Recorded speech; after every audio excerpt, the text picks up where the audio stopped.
Hey, what's up, Twice Slicer? Welcome back. We're just playing some chess. This PogChamp's going on.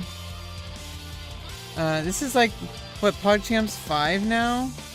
I kinda, I was trying to get in good with the chess community for the longest time when I started streaming.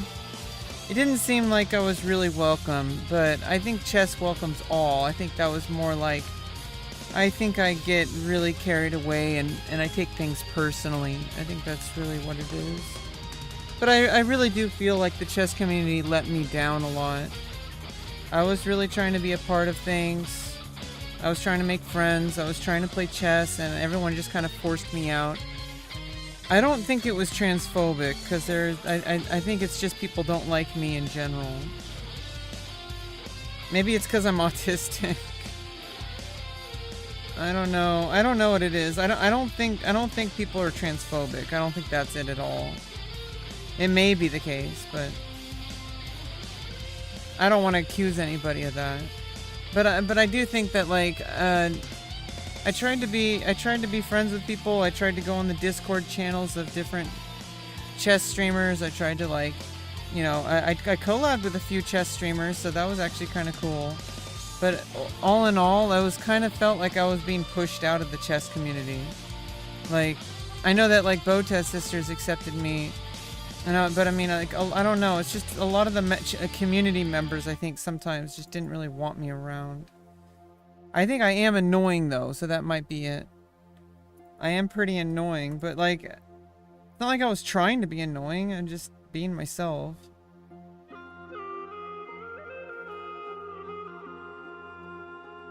Okay, the threat is checkmate, so how do I stop that? To stop both of these.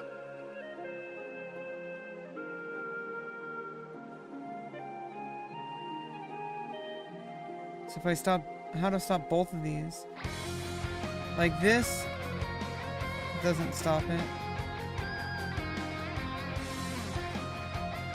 Actually it does, but apparently that's an inaccuracy or a mistake? Because that does stop the checkmate. Obviously there.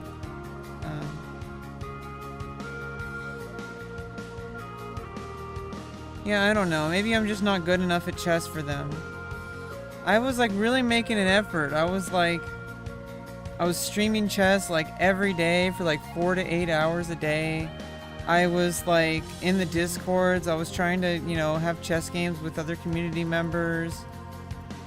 I was really trying to like get myself like out into the community so I couldn't be all alone. But people were like, you know, we don't want you here. Like, we accept you, but we don't accept you. It's kind of frustrating. But I don't want to, obviously no single person can represent the entire chess community. I'm not talking about streamers. I'm talking about just in general. The vibes of a lot of community members didn't seem to really like me too much. I know that in Discords I was accepted, but it's just like, I don't know, just something about... Maybe I'm just imagining things. I feel like I need some reason for people to not like me. Like, instead of like, you know, I'm not placing blame on other people, but it's just like... I feel like I need some reason besides something. I mean, I know that I'm fine as who I am. Like, I'm a good person, and people really enjoy talking to me and being around me. I'm having a rough time, but like, you know, that's just life. You know, I guess I overshare. But like, why am I being punished for who I am? Like why do people want me to change who I am just to be accepted? It was like this in elementary school also. Like, I'm like, it's not like I'm not trying. I'm not just like blindly like saying, oh, I'm toxic, deal with it. That's not what I'm talking about. It's just that, like, I really made an effort to be a part of the chess community. Like, I made a huge effort. And, you know, not just as a streamer, but like as a community member. I really wanted to be involved with everything, and I never got to play in any of the sub Sundays, like for Botez and stuff like that. Like, I mean, Botez sisters, by the way, like have been super supportive of me since day one. Like, I need to make that very clear. But like, as far as like being a part of like any kind of community thing, I was always kicked out of the community, it seemed. Like, if any kind of community building, I was just completely shoved aside. Like, I was like trying to be a part of the streaming community as well. And I know that like, I didn't really understand how streaming worked, but like, I was really making an effort to like I was playing on chess.com. I was like saying like, oh, you know, I can be a chess.com streamer or whatever. And like, I was in every single chess stream. I was talking to like every single streamer. And people just kind of gave me like, you know, some people like Botez sisters were like really welcoming of me, but then I don't know, I felt like everyone else just kind of reluctantly just like kind of ignored me or whatever. Like, makes you feel really like unwanted when it's like you'd make such an effort to be a part of something that you really love, and like you're just not, you don't really feel too welcome because people want you to be different. They want you to be somebody you're not. And I don't know, a lot of this might just be like hallucinated. So I don't want to, I need to make that very clear. When I get upset about things, I'm not like upset. Well, but when I like talk about this kind of stuff, some of that, a lot of it, or even just some of it, I mean, maybe some of it, maybe a lot of it might just be me hallucinating it. But I don't know. Sometimes I don't know how to read social situations. And I made a huge effort to be a part of the whole chess thing. Like, PogChamp started, and I was like, you know, I was like streaming it. And like, yeah, I wasn't a very good streamer. I still am not a very good streamer. Like, I just wanted to be a part of something. Like, I saw other chess streamers. Like, you know, I didn't need to be, like, obviously I didn't expect to like get famous or anything like that. But like, I saw other people streaming. They had like 100 viewer average. Like, they had a big bustling community. And it's like how come I was apparently a part of the community, but how come like nothing ever really happened? Like, I just felt really like pushed out of the chess community despite me really wanting to be a part of everything. Like, I really wanted to be a part of it. I was like, I love chess. I love teaching chess, and because I taught chess to kids for a while. And like, I really wanted to play chess, and I couldn't really go out and do tournaments and stuff because it's so expensive. And like, chess.com was like trying to make like a big community thing. And then I was like, oh, well, I can be a part of that. And then apparently not. Yeah, like trying to get in the popular group. It's like chess has like a lot of cliques. It's like a big giant clique. I was like, I really like chess. I really like what chess.com is doing for chess. I love the whole PogChamps thing. I was like streaming the events. Like, I was like really trying to like be a part of all that. Like, I was really enthusiastic about it. And I was like, I never really, I mean, sometimes I got really upset about things because I was like, how come how come I'm just completely ignored? It's like everybody just like gave me the silent treatment.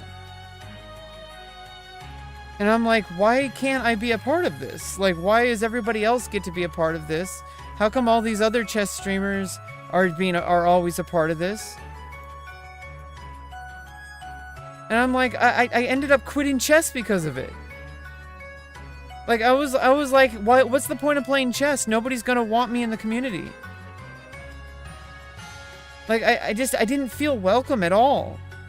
And this is like the chess community in general. Like, there's so many people who love chess, and then chess.com gives mixed messages because they say they want to promote chess, and then every single chance they get to collaborate with big giant streamers like PogChamps, they seem to be really reticent about it. Like, they're like, oh, you know, we don't want you doing all this outrageous behavior. Like, dude, that gets viewership. Are you serious? Like, they didn't want any drama? Like, dude, like drama is what creates, like, the big events of the game. And maybe they're starting to get it again, but they had, like, a huge opportunity during this huge wave with, like, XQC and everybody. And, like, a whole bunch of the elite chess streamers were kind of, like, I mean, there is the meme, obviously. I'm not gonna like put any shade on like, you know, Ben Feingold or anything, but the whole like banning anybody who says like, you know, negative talent in life, or like it's just like, dude, like there was a huge opportunity to play off of that meme and the drama, and everybody in the chess community is like, oh well, we only let you play chess tournaments if you can afford $50 per tournament. And you know, and if you're underrated like 2200, you're basically nobody. And you know, like they want to grow the game, but they make it impossible for new players to actually get into the professional scene. Like why don't, like, you know, there's chess.com's making a huge effort to make their own online thing going on, so that's great, and Lee Chess does that as well. But like the online chess thing is thriving. But like as far as official like FIDE, like FIDE is absolutely like destroying chess. Like imagine if you're a poor kid and you're growing up and you like want to play chess, but every time you go to, you know, your parents have to say, oh, sorry, we can't go to the chess tournament, it's too expensive. And yeah, some places have like programs for kids to actually play in chess, but what about adults? Like you know, if you're a little kid, yeah, you can play chess, okay. What about like tournament opportunities in the United States? There's absolutely zero unless you're already established in FIDE. And if you're already, like, if you have a lot of money. Because it's like $50 a tournament. Why does it cost $50 fucking a tournament? Why don't you just, like, lower the prize money? You know, if you're not, like, a grandmaster or something, why is there why is there prize money? Like, why aren't there free options? Like, people who can play chess games, like classical chess games, and like just play for rating, like with a bare minimum entry fee, like $5 or something like that to play a tournament. Like, dude, like they're gatekeeping this game that is already not super popular. And I have the same complaints about the American Go Association, the AGA, like Go or Baduk, Weiqi, a Chinese game of Go, of Weiqi. Surrounding game, you know, where you play stones, and then you know, anime called Hikaru no Go talks about it a lot because that's what it's about it. But you know, it's like I had the same problem. Every single person I met who was very strong, like over like, you know, maybe 3 or 4 Dan in AGA, like the people I met were so fucking elite. They were like, oh, you know, you can't play like that. Oh, why would you make a stupid move like that? I'm like, dude, I'm brand new to the fucking game. I'm just trying to actually play and learn the game, and you're making people like you're discouraging people from playing the game that is already dying. That people are like wanting to play, but every time they try to go to, oh, I can't play a tournament because, you know, you have to have like a whole bunch of money, you have to be in like a club, you have to be a part, like there's all these barriers of entry that, you know, obviously websites like chess.com take that away, but there's no professionalism, there's no professional rating options unless you're like there's a whole bunch of barriers to it. Like that, like FIDE is absolutely destroying chess. And this whole elitist attitude, like where they would stream tournaments and anybody said, oh, we're just going to ban anybody who says XQCL. Like, what are you fucking doing? I don't know. But like, I had some problems with the chess community because of that shit. But I'm like, obviously there's a lot of people. There's millions and millions and millions of people who play chess. There's absolutely no reason for it to be gatekept at all. And it's not, because they're, you know, the people are the community is what matters, not the, you know, federation, the chess federation that like I, as an adult, insanely tried to get myself into the chess community, but there's a serious lack of chess tournaments. There's a serious lack of support for chess players, especially adults. And if you don't have enough money to even play, then you're just completely barred from entry. And it's like, why is it so hard to play chess when it's just a board with like 32 pieces that can be made of plastic or even imagined in your own mind, and it's been around for like 1,000 years, and there's this one federation that like wants to like completely monopolize the entire game. and I don't know. I just have a lot of gripes with it because I have been affected by it. So that, you know, keep that in mind. You know, obviously, if they treated me well, I probably wouldn't be saying this. But, like, I spent, like, 2 years in the chess category. 2 fucking years in the chess category. And I had 0, like, maybe 1 or 2 people, like, you know, always averaging coming in. Obviously, the people who actually truly supported me. You know, people like you. But, you know, similar people. Like, people who would come in and really support me no matter what. And obviously, I don't expect people to. So, you know, I don't take people for granted. But it's just like, you know, I don't like getting, like, I don't like getting mad about this kind of stuff or getting sour about it. But come the fuck on. Somebody who is in the category for 2 years, 4 to 8 hours a day sometimes, trying to be a part of the community, not just like trying to get famous or whatever. I was literally just trying to be a part of what was ever going on. And it wasn't about being famous. I was like, I just wanted to be a part of something. I want something to move. But I just got everybody, like, in the chess community completely turned his back on me. When I wanted to play chess, I wanted to improve at chess. I wanted to become, I wanted to play, like, rated tournaments. Like, I wanted to get coaching. I wanted to do coaching. I was, like, 100% signed up for chess.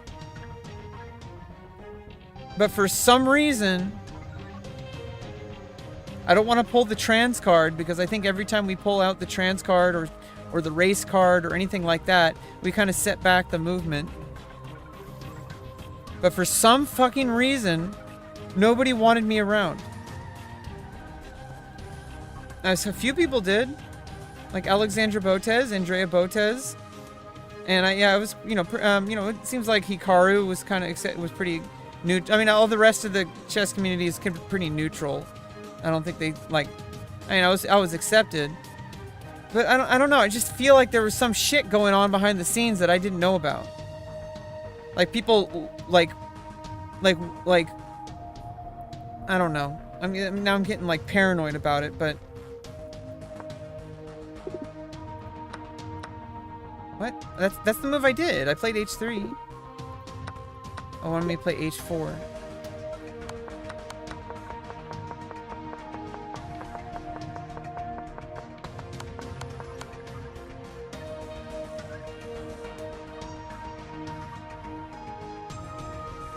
Yeah, sorry, I just had to get that off my chest. Do you want to play? I just, you know, sometimes, obviously, like, I understand that, you know, what's in the past is in the past. A lot of that might be imagined. I just am frustrated. A lot of that is just my frustration. So keep that in mind. Because maybe I'm looking for external factors to blame. However, you can't ignore the fact that I was insanely, desperately trying to be a part of the chess community. Like, streaming on a daily basis chess, trying to learn chess, trying to play chess, trying to be a part of the chess community. And I had, like, I didn't get any, like, DMs too often, except for a very few creators. I don't like doxing this, but I did get support from Alex Botez. She was supportive of me from the beginning, even before I transitioned. She popped into my channel. I feel like she checked out every single chess streamer. And then when I came out to her on stream as trans, I came out to the community. I was met with support from her community, and from Anna Rudolph. You know, because they would collab, the two of them. They would do, like, sub Sundays and stuff like that. I was in the streams and I really enjoyed it. I really enjoyed the Botez Live community. Back even before, you know, she changed her name to be Botez Live. When I came out as trans, like, she was super supportive.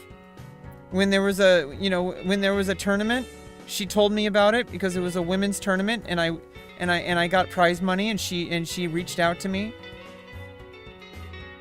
And she was continued to be supportive, and I understand, like, obviously DMing creators, like, you know, I understand all that, like, you know, but she did respond.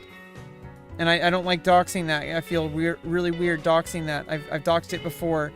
I feel like I betrayed her trust. Because I even posted a screenshot once that she was on my friends list. I think that was kind of shitty of me.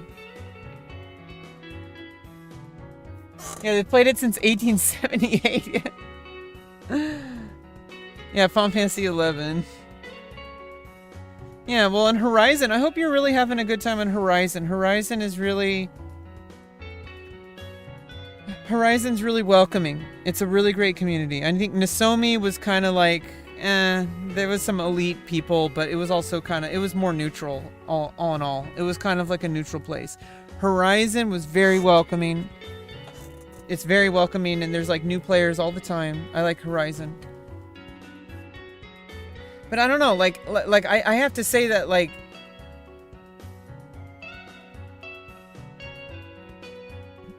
maybe obviously I was a small streamer and I was new to streaming, so I understand there's a lot of stuff that goes behind the scenes. There's a lot of NDAs and stuff like that. I understand that. Okay, I didn't understand that at the time, though. And how was I supposed to know that? How is anybody supposed to know that when they're a new streamer? People expect you to understand, like, literally, like, PhD level of, like, what streamers are and what they're supposed to do and what they can't. Like, I was just guessing based on what I imagined, because that's all I had to go on, was watching the streams. And so I was trying to participate because I wanted to participate. Like, I was streaming chess, like, every single day because I wanted to be involved. I wanted to, like, you know, potentially, like, you know, I understand, like, obviously I don't think chess.com is gonna, like, hire me or something like that. But I reached it. What the hell? Literally, like, aborted the game in, like, 3 milliseconds.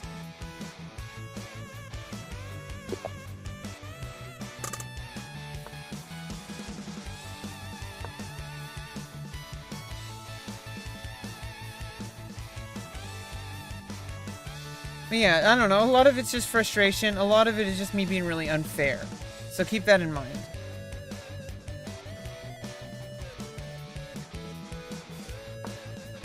And I understand that. And I hope people would forgive me for saying things. I get...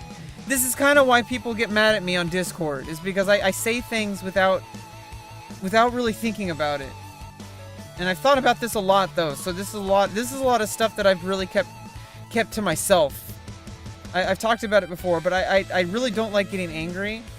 But this is some real shit, okay? Like I left chess. I left chess because of me. Like, I didn't feel included at all. Like, I'm like, what are all these other streamers getting all this recognition? All this, like, oh yeah, let's support this, you know, this chess streamer, brand new streamer. You know, let's give this person our support. And I'm like, are you fucking kidding me? Like, I've been here for, like, I was there for, like, 2 fucking years, 4 hours a fucking day, and I didn't get any fucking recognition at all? And some random new-ass streamer who's never streamed before.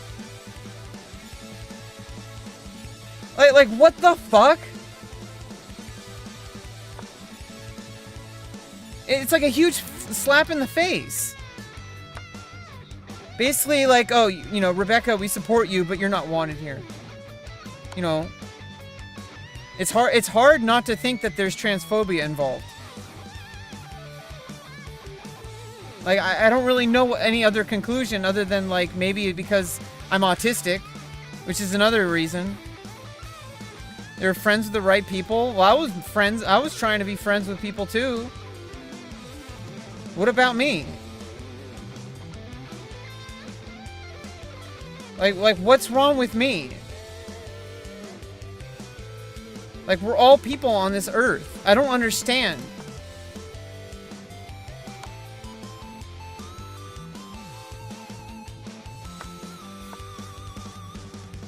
Like, grinding chess every single fucking day.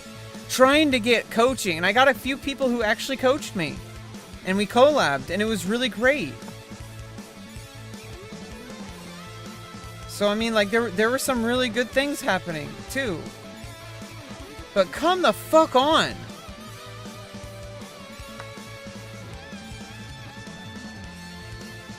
Like what else, how am I supposed to like continue playing chess when I'm made to not feel welcome in the community? Like, why should I continue playing chess if nobody in the streaming category even wants anything to do with me? When I've contributed to this category, like, thousands of hours. Like, I don't even know, like, I need to actually look at my analytics. We need to see exactly how many fucking hours I put into that category. Contributing to the, like, to the actual, like, to the actual growth of the game.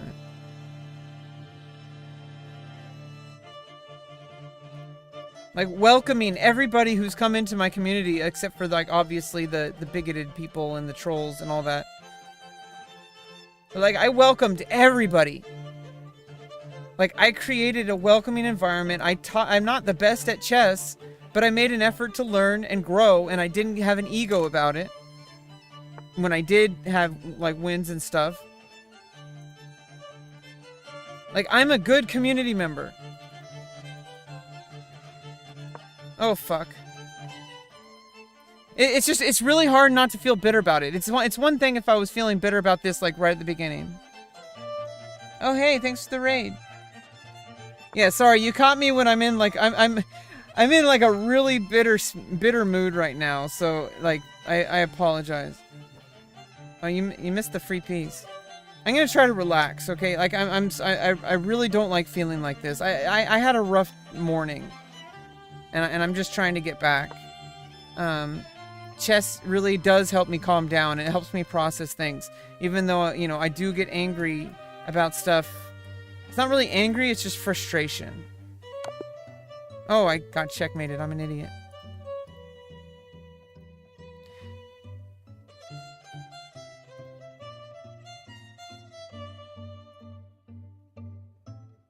Yeah, I don't know. I pretty much accepted that I'm on my own. Like, nobody's gonna help me. I already know that about life. But I was just hoping that, like, the community could, like, kind of take me in a little bit. Like, a little bit, right? Like, you would think that, like, at some point, someone would reach out and say, hey, like, Rebecca, like, you know, like, let's talk about this. But it was always like, hey, like, you know, not everybody makes it as streaming. And, like, whatever, and I'm like, okay, like, I understand that, but, like, I wish somebody would have at least, like, kind of reached out to me and, like, maybe kind of, like, helped a little bit. Like, I'm not talking about, like, financially or, like, you know, viewership. I'm talking, like, at least kind of, like, you know, give me some, like, some path forward instead of just, like, completely on my own, guessing what the fuck I'm supposed to do. Flailing around on Discord trying to be a part of the community, and then every time I change something about that people want me to change, it's apparently not good enough. And I'm like, what more do you want from me? Like, I'm a human being, I exist on this planet, and I've made a huge effort to be a part of the community. Like, I'm not just some rando trying to get, like, free shit. I'm not trying to get handouts. I'm trying to actually be a part of something. Something bigger than myself. And it's just really hard to feel wanted. When you know, it's like supposedly supposed to be a very inclusive, welcoming environment where every single community I go to, everybody's involved. And then when I pop in, it's like, oh, like, you know, we're just gonna ignore this person, even though that we know exactly who this person is. This person has been here for years. We know exactly who the fuck this person is and what this person has been working through and what this person has actually been making an effort to create and improve on. And yet absolutely zero, like, DMs, zero, like, emails, zero responses to any kind of communique. No reaching out in real life. Nothing. And I'm like, I'm a part of the chess community. I've been playing chess for like forever. I've been trying to go to chess tournaments when I was really into it. I was teaching chess.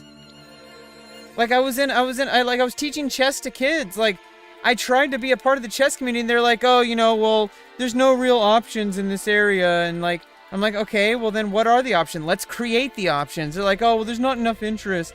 I'm I'm like, okay, well then I went online and I saw there was a huge bustling community online. And I'm like, cool, this might be my way into the chess community because I don't have the kind of money to go travel and do chess tournaments. So I started streaming because that was the place where all I needed was a computer and an internet connection. And so I started playing chess. I started popping into chess communities and to chess streams, and I was like really trying to be a part of everything and just chilling and just trying to be a part of everything. And I created a very welcoming environment where I wanted people to come in and talk chess. And I did that for 2 fucking years. And at some point you just have to, like, you know, it's like they're showing you the door. And I'm like, how am I supposed to react? Like how am I supposed to feel like at all when there's like this so-called welcoming chess environment, and then I tried desperately to just like, you know, lightly come in, and then over time I have to, you know, become more and more, you know, forward. I have to be more and more aggressive because nobody seemed to be like acknowledging my existence at all.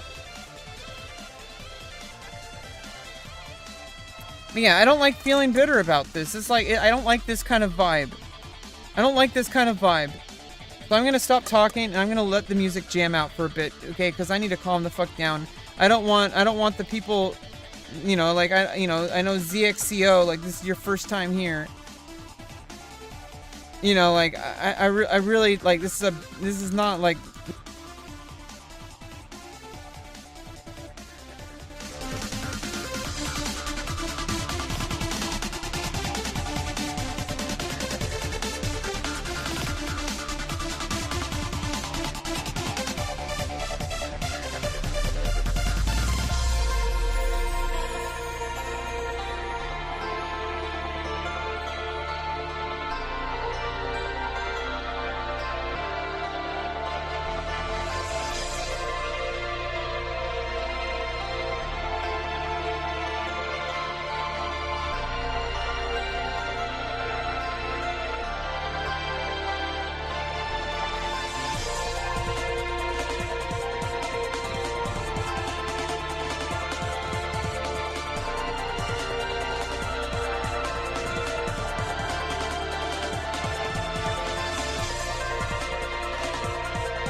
Nice.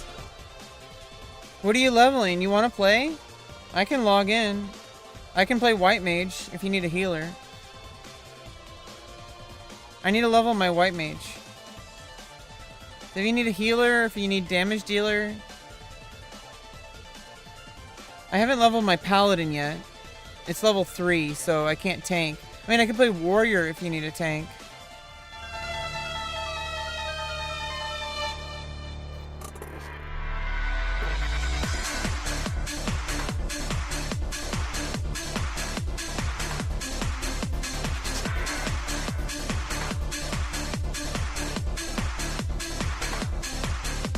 Yeah, it's just kind of frustrating because like at no point has anybody ever like tried to like reach out to me and like actually like talk to me on a personal level.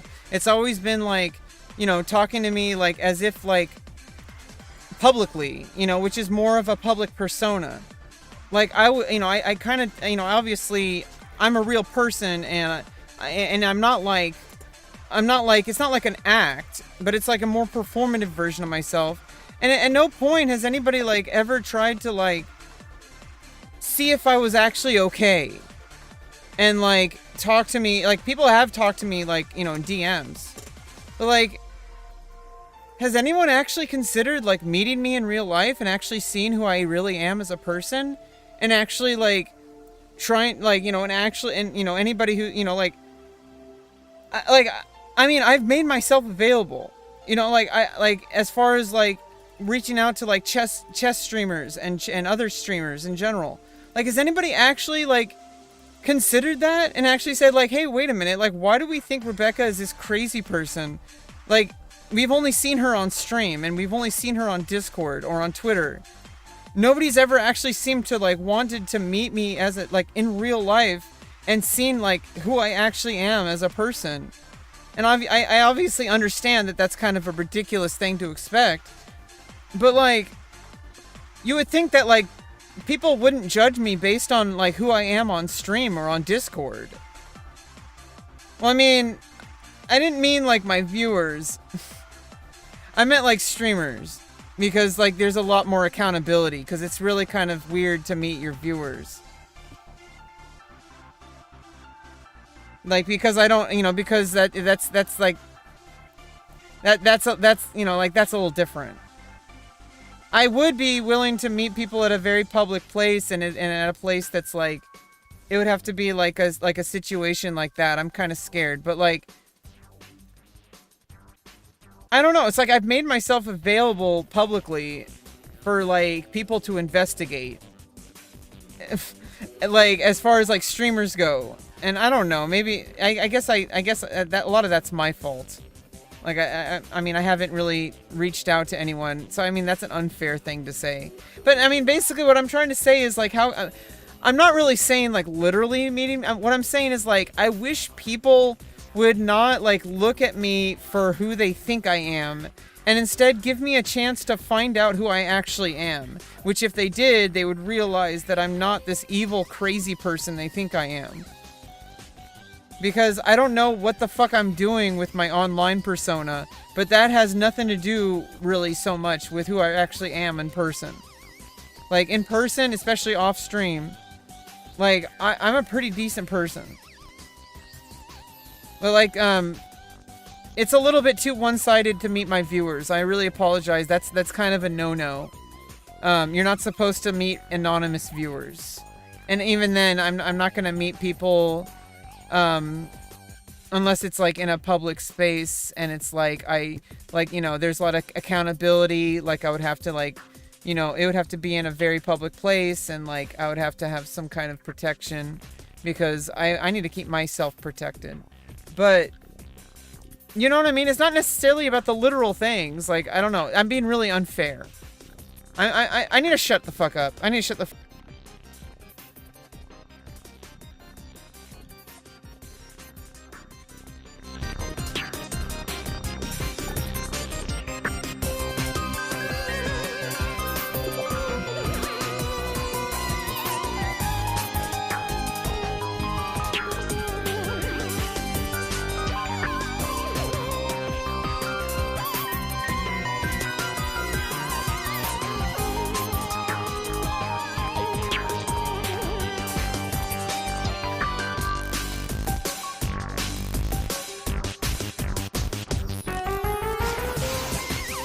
Oh, you meant you're down for playing Final Fantasy. I thought you were responding to what I was saying. You're 15 red mage? Are you in a group right now? Or like want me to get on my warrior? I do need black mage. Do you want to team up with my black mage? I'm a level 13 black mage. We could level sync. Yeah, I was actually talking not about like viewers. I don't want to meet my viewers. I'm sorry. I even feel uncomfortable DMing my viewers, but I'm talking about streamers, and I'm not even just talking about I'm talking about all streamers, like big, small. Obviously, I don't expect big streamers to want to hang out with me, but I'm also not going to discount that. Sometimes streamers do meet and greet events, but they're usually out of my area. It's not about like I'm not like an obsessed fan. That's not what's going on. And I also I like to keep a distance from my viewers because there's a lot of, especially as a small streamer, I have absolutely no idea what the fuck to expect if I met a viewer. Like, Jesus fucking Christ. But like, you know, at least like streamers, and especially bigger streamers, like if anything, I trust bigger streamers more because there's more accountability. Where if smaller streamers, especially if they're like very new, and especially if they're like anonymous, like I have no fucking idea who they are, especially if they don't show their face. I don't really trust too many people if they don't show their face. Yeah, let me finish this game and then I'll hop on my Black Mage. Where are you at? Where we can duo. I can, you know, we can kill stuff faster because I can nuke them and stuff. I can, but I mean, where are you at right now? Are you in Kronstadt, or are you in Lothane, or are you in Palborough Mines? Or no, are you in like in the Maze of Shakrami, or like Tarongi Canyon area? Oh, you're in the canyon. Yeah, I'm a Mithra, so I started, Windurst is like and you played hardcore, and Windurst is like kind of the hard place to start because Windurst never gets any of the outpost warps for like Valkyrum Dunes and stuff, which is where a lot of people do the leveling up stuff. So it's hard, it's kind of hard until you get like Chocobo, like it's kind of hard, and until you get your your outpost warps, you can't really go much places. It's, I mean, but then again, there's a lot of stuff you can do, especially like I said, I soloed and duoed and trioed all the way to level 45 Thief. Yeah, avoid the dunes. That's a good idea. Like I said, duo, trio, solo, duo, trio, quadro, Doug trio, all the way to like level 50, if possible. You can get a lot done and you make more gil that way. Yeah, sorry, I'm in a really weird mood right now. I maybe even shouldn't be streaming, but whatever. I don't care anymore at this point. You know, me being angry and being unfair to people is probably the least of my worries as far as my reputation goes. I really am a pretty decent person. I get frustrated once things pile up for long enough. And the chess conversation, I had that one pile up for a long fucking time. Like, I did not... I mean, I got frustrated, but I blamed myself. And I never tried to blame other people. But at a certain point, like I said, 2 years of making a direct effort to be a part of the category. And I wasn't like... obviously, I don't expect... You know, I didn't expect to, like, get like, giant, like, freaking, you know, growth or whatever. But, like... I don't know. I got a few people who really did, like, make an effort to collab. Like, there was, like, Sophie X Rose. And there was like, oops. I made a huge mistake. It's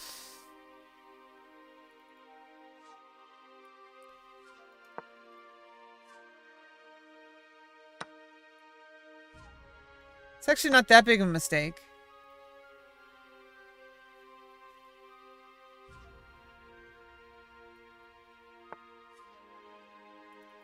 Yeah, I get to save.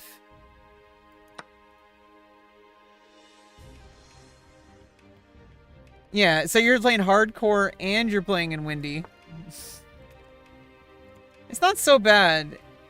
It doesn't really matter so much. People need to understand that actually, like, it's way more efficient to, like, solo, duo, and trio, and Doug trio, all the way to, like, level 50. Yeah, the level spikes in Classic are really crazy. You really have to plan things, and your inventory space is so limited, you really have to plan everything. Everything is like, has to be planned.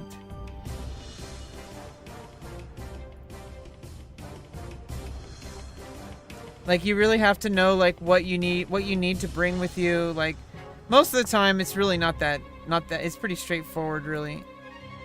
Like, you just empty your inventory, go out and kill monsters. That's pretty much it for a while. But you can get your, you know, once you get to, like, level 20, and you should go to Juneau and get your Chocobo license. And I can even farm the Gauspit grass for you. I'm getting frustrated. It's because I'm playing chess. See, I got frustrated earlier because of music, and now I'm getting frustrated because of chess. And because these are two things in my life that I was desperately trying to be a part of the wider community. Like, I was trying to be a part of the larger community of music, but I kept being told that, like, oh, you know, you can never make it as a musician. You know, like, you know, you can never really do this, you know, like, oh, you know, you're not talented enough, or you're not, like, good enough, or whatever, like, you know, we don't like you, or whatever. I don't know why people just don't like me. Like, what did I do? Like, obviously I understand, like, sometimes, like, right now, I'm being really unfair and uncharitable, and I'm being really, like, kind of whiny. I get that. But, like, it doesn't start out there. It starts out with me smiling. It starts out with me genuinely being happy and interested, and then when people beat me down, they wonder why I get upset. Like, people beat me down to the ground after, like, giving so many chances to people to actually give them the benefit of the doubt. Like, I reach out to the community, and I try to take all the blame myself for any problem that I have. And then, like, enough time goes by, and I have to start questioning whether or not I'm wanted. And I'm like, why am I not wanted? Like, what did I do? What did I do to deserve that kind of treatment? Like, what is so unlikable about me that, like, people don't even want to give me any kind of benefit of the doubt at all? And, like, you know, it was like this even before I came out as trans. Although to be fair, and also kind of like, this is actually kind of confirming. This is actually really confirming that I was just always trans. And, you know, because some people doubt that. Some people are like, oh, you know, you don't suddenly change your gender. Like, it's like, yeah, you're right. I didn't change my gender because I've always been trans. But this is kind of like one of those things where it's like, there's just something about me that just people don't just inherently don't like. Even if I don't do nothing to deserve it. And then people, obviously, there's people who support me and yeah, decent challenges get harder as you get level. Like, everything gets harder as you get higher level. That's why, like, soloing, it gets harder and harder. It gets increasingly difficult to kill easy preys as you get, like, especially past, like, level 45. Like, especially after level 50. They have more HP. They hit harder. They have more toolkit. Like, everything just gets significantly harder. So at the very beginning, you can solo stuff pretty easy.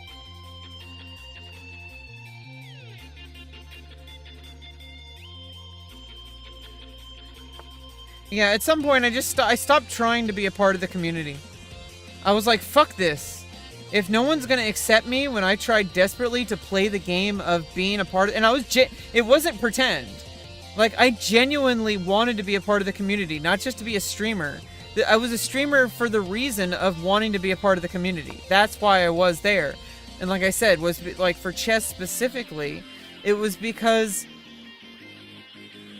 I couldn't really get a part. There was no chess community in my local area, and I didn't have the kind of money to travel and to go to tournaments. I played a few tournaments, but like I can't afford that. So I played online, and I went into like, oh look, there's like all these people internationally. And so I was like full of life, full of energy, like trying to make it into the community. This wasn't about getting stream growth. It wasn't about like trying to like be famous.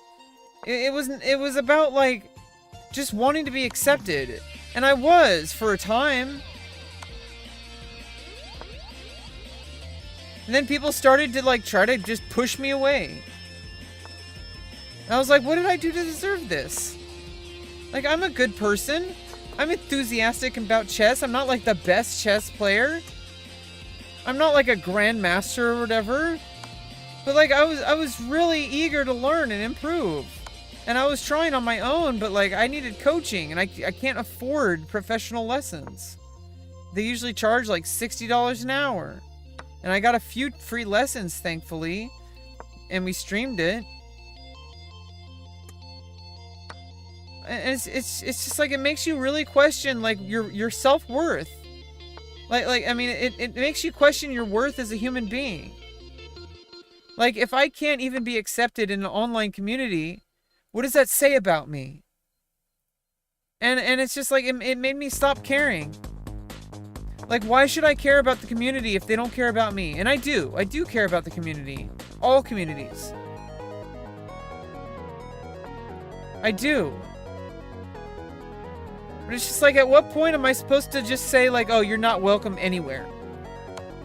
Like, you're not welcome in any community, despite wanting to be.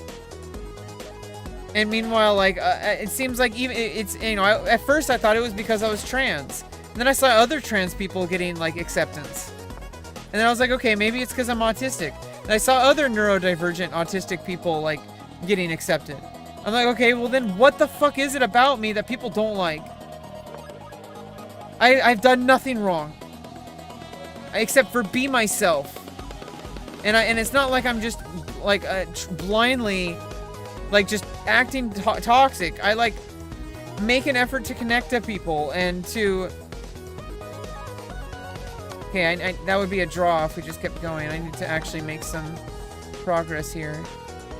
Okay, I'm winning.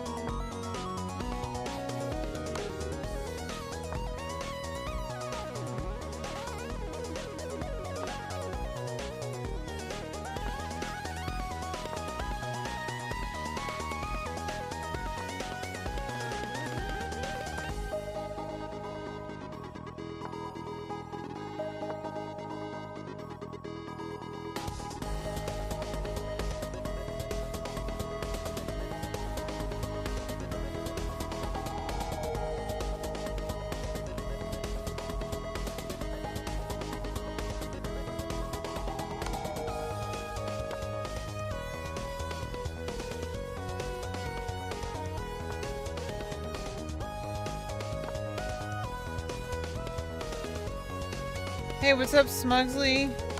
We're just jamming out. Playing some chess.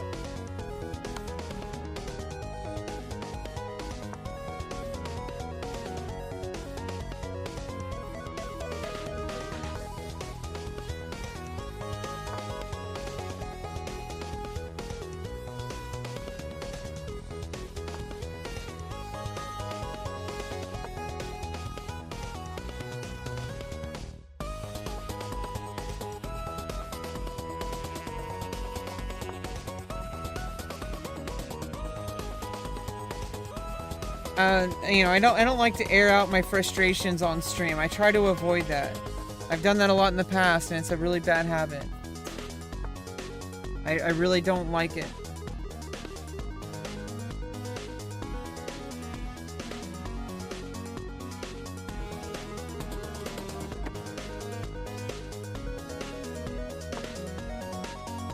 But other than that, we're just jamming. I cannot make a mistake here. I am winning, but I can't make a mistake or I lose. Or it's a draw. Okay, here we go.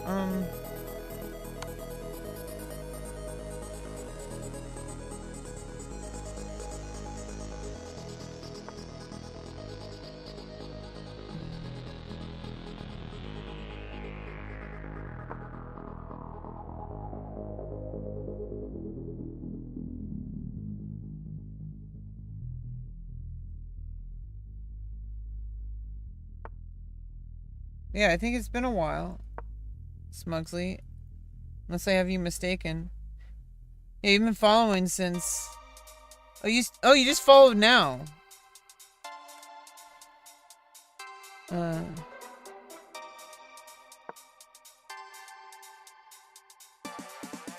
Yeah, I keep making the same stupid mistakes in life. And I'm like... I wish that, like, people wouldn't... You know, I wish people wouldn't, like... Oh, God. Yeah, this is gonna be a draw, isn't it? Okay, wait.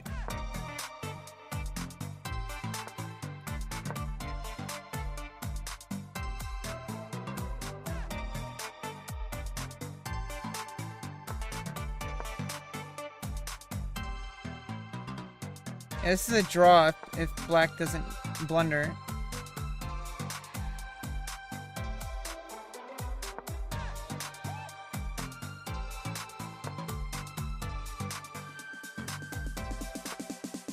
Oh, and chess? Oh, I mean, life and chess, they have a lot of parallels. Okay, black screwed up. That was a blunder. It was gonna be a draw. Oh no! Okay, resignation. Okay. I thought I timed out or something. Do you want to play? I mean, I was gonna log into Final Fantasy XI for Twicer. Twicer wanted to play. I am kind of in chess mode right now, Twice. I can log in. I can always log in later, but like, I kind of logged in to do some chess right now. I haven't played chess seriously on stream for a while. And I did air some frustration, but like that's kind of just in my system. I really don't feel that way.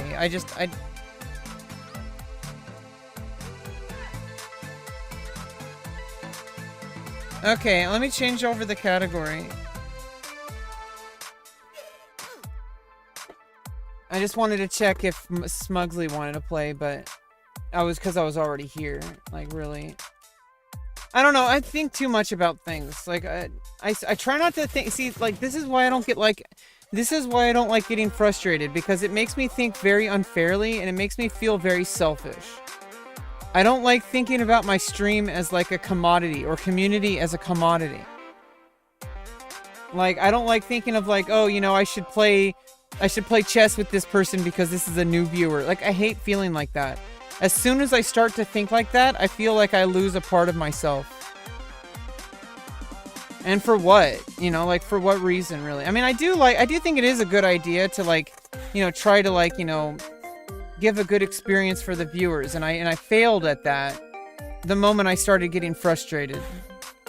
I failed at that the moment I started blaming other people. And I hate that. I hate when I get like that. I really like when I'm just like I am just really stressed the fuck out. I'm really stressed the fuck out for a long fucking time, and I'm trying to get past it. I really am. I've been stressed out for a really long fucking time. What the hell? Why did it get crashed?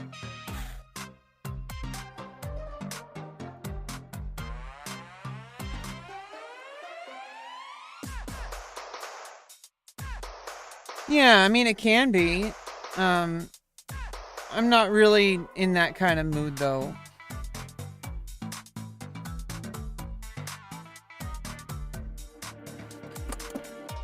And I don't know, I'm not really, I mean, sometimes I can be really silly and stuff. I'm more of a silly person. I don't like raging. I'm not a raging content creator. And plus, I'm not even doing I'm not on cam right now. So, like, I'm not really trying to make content. That's, like, kind of why I was, like, talking about, like, frustrations. Because this is, like, when I get like this, I don't like getting like this, but, like, I kind of break the fourth wall a bit. And obviously, like, I'm not, like, the kind of streamer that, like, has a complete, like, fictional persona.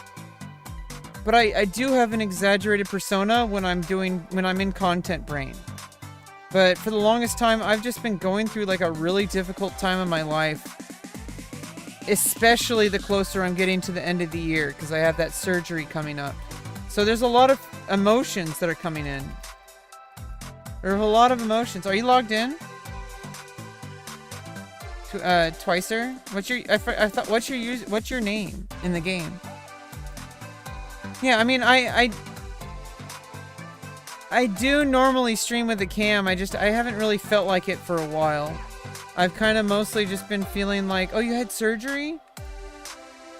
Oh, is that you, Chinatsu? Oh yeah, Kusatsu is your mate. Is your was that a Galka that you had, or?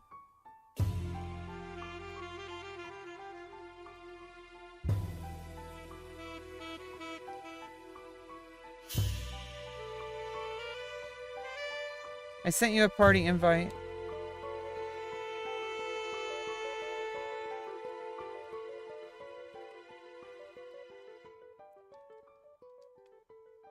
Okay, let me get back to Selbina. I'll switch to Paladin and then Death Warp. Oh no, never mind. I can just teleport from the outpost. So I can go to the outpost to Windurst. You're on Red Mage. I want to level my Black Mage. I also need to charge my Empress Band. Oh yeah, I was gonna change the category.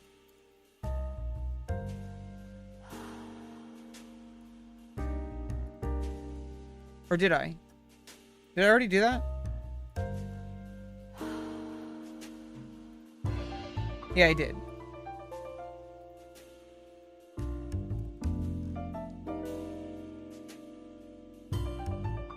Yeah, macros. Yeah, macros. Take your time. Don't worry, you got plenty of time.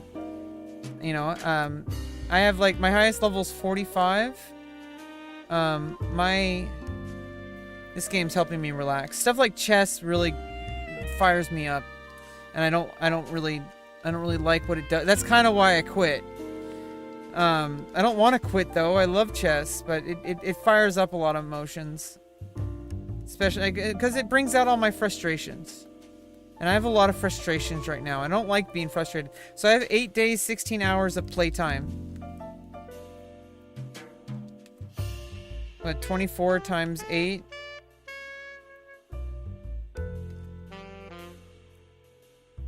$25 times 4 is 100. That's 200 hours of gameplay.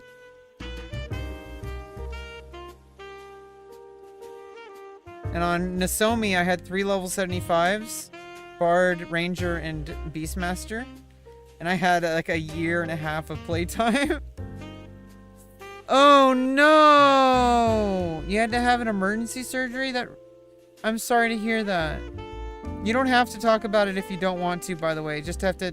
I'm very open on my stream, but I have to remind people that, obviously you're in charge of your own self. I'm going to trust you to, be wise, but don't, I do have to warn people that I do create a very open environment, and that might that might lead people to feel like they should share more.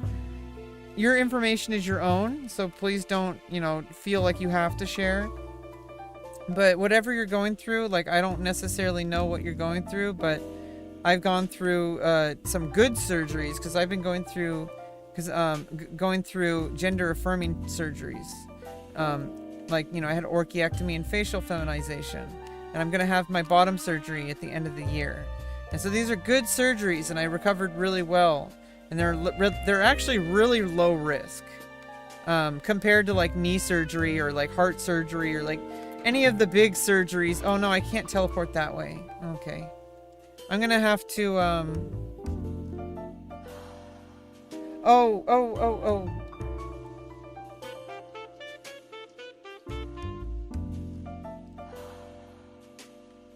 I could just take the boat. Since you have to get yourself to Tarongi anyway, right? Yeah, take your time, Chinatsu.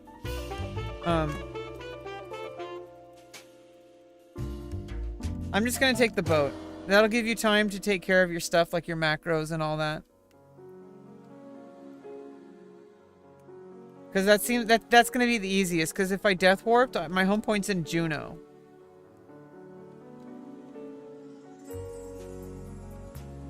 And then I would have to chocobo there, and then I'd rather just...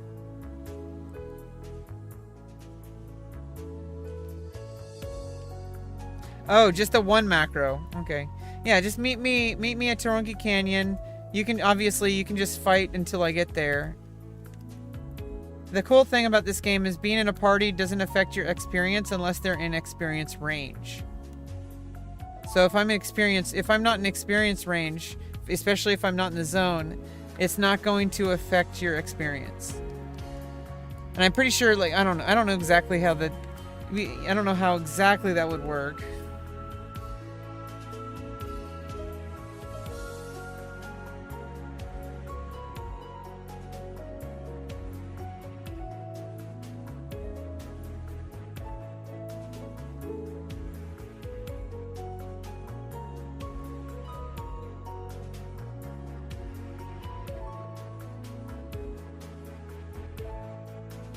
Eduardo Eric. Yeah, this game makes me feel a lot more relaxed. When I play this game, this brings back a lot of because I used to rage out at this game when I was a teenager. Now I rage out at, like, real life. Which is also bad. But at least, like, you know, it's healthier to, like, actually get upset about things that... It's not healthy to get upset, but, like, it's a little bit more understandable and, like, forgivable to get upset about something like... Hey, my life is in absolute ruins except for, like, one very beautiful thing. And I have a lot going for me, too.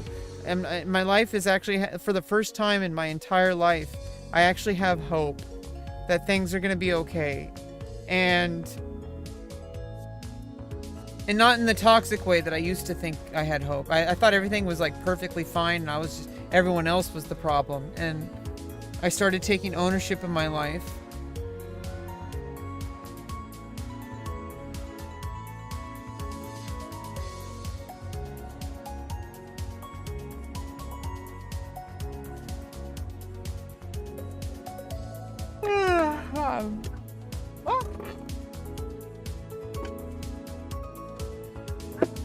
Things are falling down.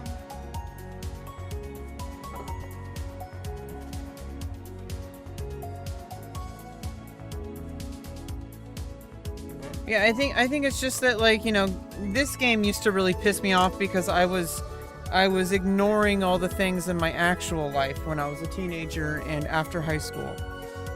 Like, when I was in high school, I started this game in, like, 2000 in 10th grade when it was released with Zlart in North America on PC. My brother got it, and I made a character. We would alternate accounts because we had to share an account until he got the PS2 version. When he got the PS2 version, he made an account for me. My brother was paying for my account, and, like, I would play on the PS2. Which is why I still play with a controller and why I make the user interface really big. I played on PS2 and then me and my brother had a lot of time together in the game, and I did have a lot of frustration, and he also had a lot of frustration, and we would get mad and yell and rage. But that's what kids do in video games when they're growing up. And now now this game relaxes me. Because I've played so many thousands of... Like, I've played so many hours of this game, like, across the years. Like, on the original playthrough, I had 2 years of gameplay. On Nozomi, I had a year of gameplay. So I guess combined total... I mean, I think it was like a year and a half. Then combined total, I had 3.5 years of gameplay.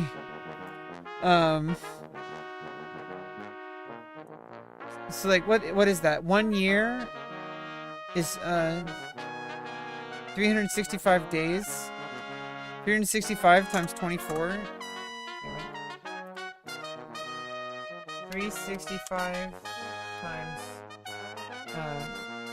3.5. So, 3.5 years. So, 1,277 days. Times 24. 30,000 hours? That can't be right. Okay, I think I did the wrong math. Okay. 365 days. Oh, divided by 24. Oh, wait, no.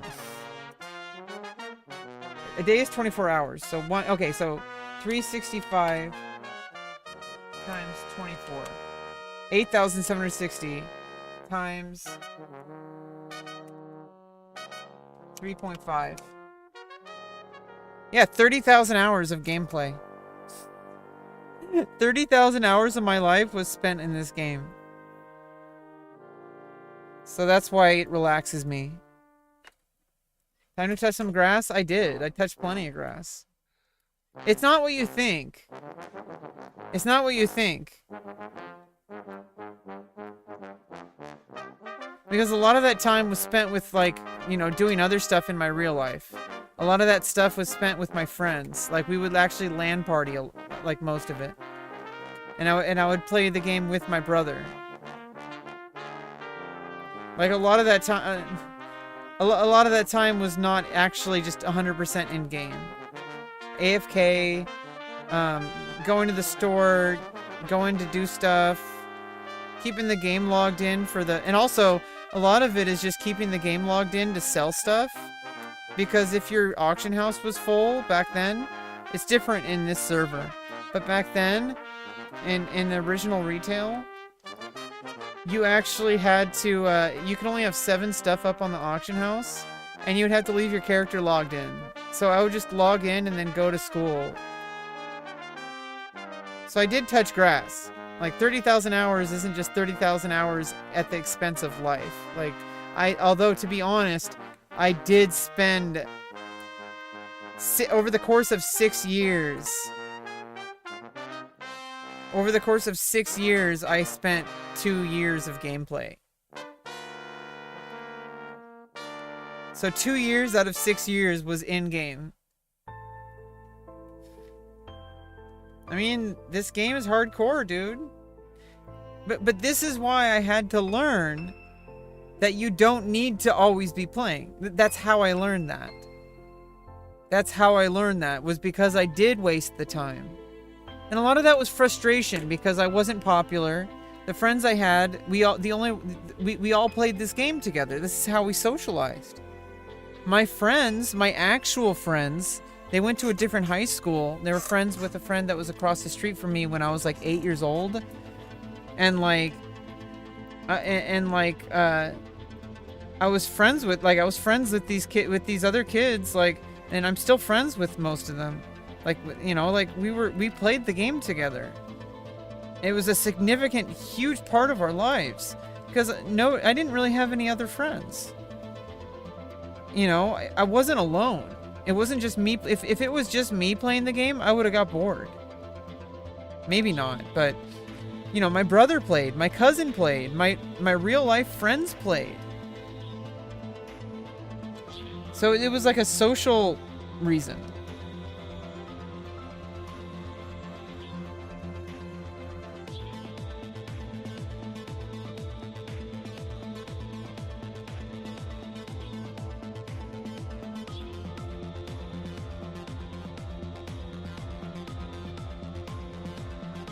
And yeah, like maybe I could have done more. I failed high school. I had to drop out senior year. You know, it's like I was saying earlier. This is why I was so frustrated. And this frustration goes beyond gaming. It goes beyond chess. It's this frustration that I've had since I was a little kid. That I had nothing... I wanted nothing more than to be social and to touch grass. I made every single effort to be a part of the community. In my elementary school, in my middle school, in my high school, after high school. I made every single effort to make friends. And I kept getting told that nobody liked me. Nobody would ever like me. Nobody wanted to be friends with me. And then the friends I did have, we bonded through the game. And so, like, you know, we were all kind of like that. We're all kind of misfits. I had a bunch of ice cream earlier. Maybe that's also why I'm a little fired up. My high blood sugar. Today is a chocolate kind of day, okay? It really is. Today's a chocolate day. I did not start the day off well, and then I went to an appointment, but I've been so anxious. And I'm like, I've been eating super healthy. And so it's not like it's like ruining my diet or whatever. It's not like that.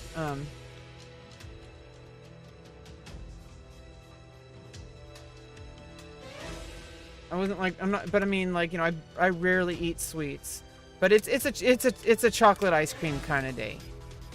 Okay, like sometimes I just get huge mood swings. I mean, I don't need to explain myself. I can just say it's a chocolate day, okay?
I just gotta be careful. I'm actually really sensitive to, I mean, this is because I've been taking care of myself. I'm actually really sensitive to insulin now. So if I take too much, it can actually like really drive me down low. Like down, like super, super fast. So now I have an excuse to eat more chocolate ice cream.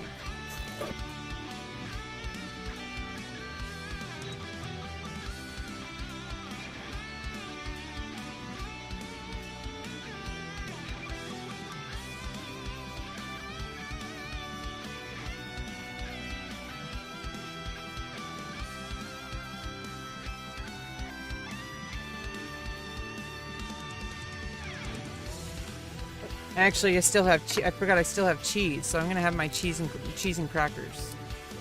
Cheese and crackers is actually what I actually wanted. I didn't want more ice cream. I can have ice cream later. Now I get to have cheese and crackers. And I just took insulin, so it's important to have some kind of carbs coming in. Because even though I'm high blood sugar now, like at 200, I just took 6 units of Lispro. And that stuff can act really rapidly, so I need to be extra careful.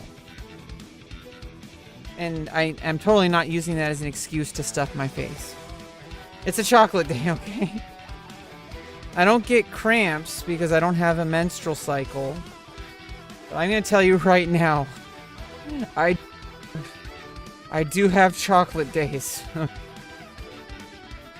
Estrogen is pretty powerful. Oh, and it's probably because I haven't taken it yet. Yeah, if I don't take it by 6 p.m., like around 6 p.m.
Yeah, I just have some cheddar cheese and pepper jack cheese with some Ritz crackers.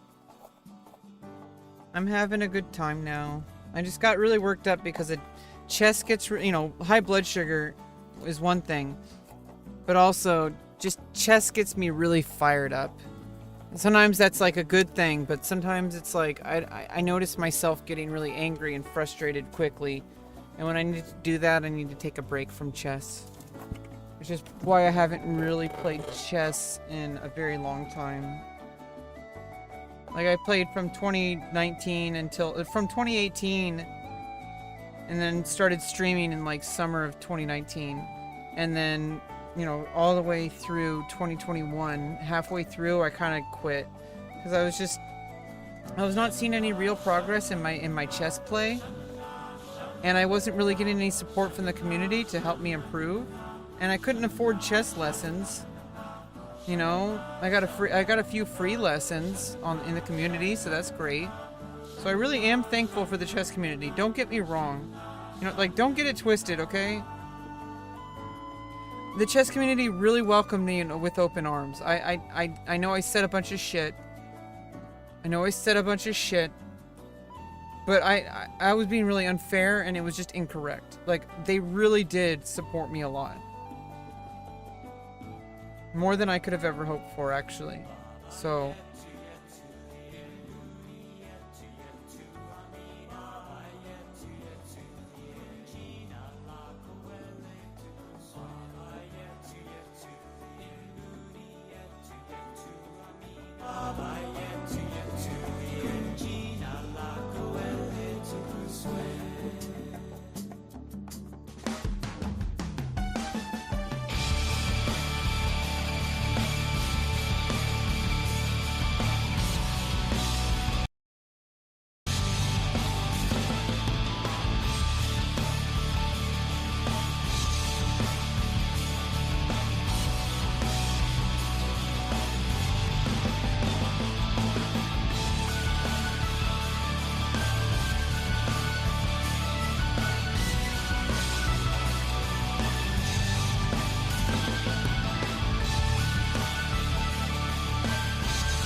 But yeah, I am kind of embarrassed about that amount of gameplay. Like 30,000 hours. It really sounds bad when you say it in hours. When I know like 3.5 years of gameplay. No, I think it was only 3 years of gameplay. Because 2 years on retail, and about 1 year on Nasomi.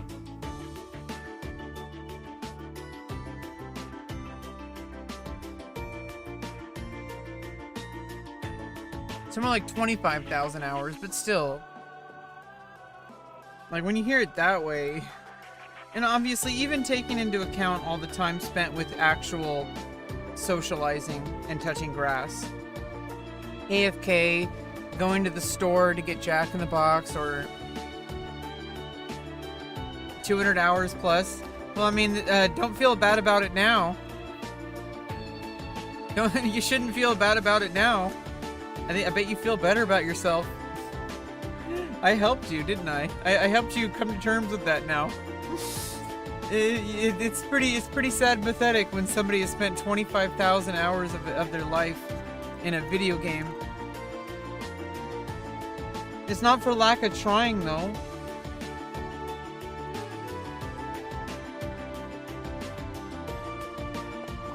Like, obviously, taking into account the fact that a lot of that was probably AFK and actually touching grass with friends.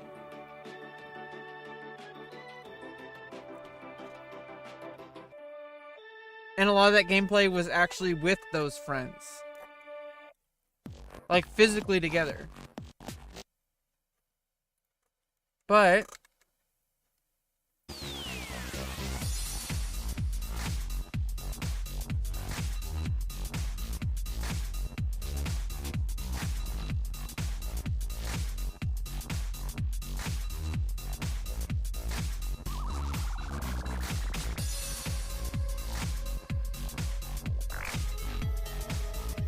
it's not like I really had too much of a choice either.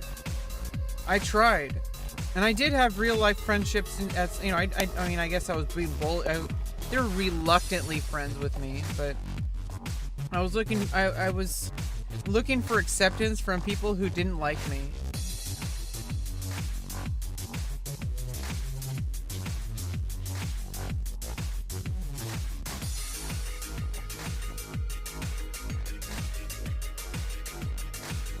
But I did nothing wrong.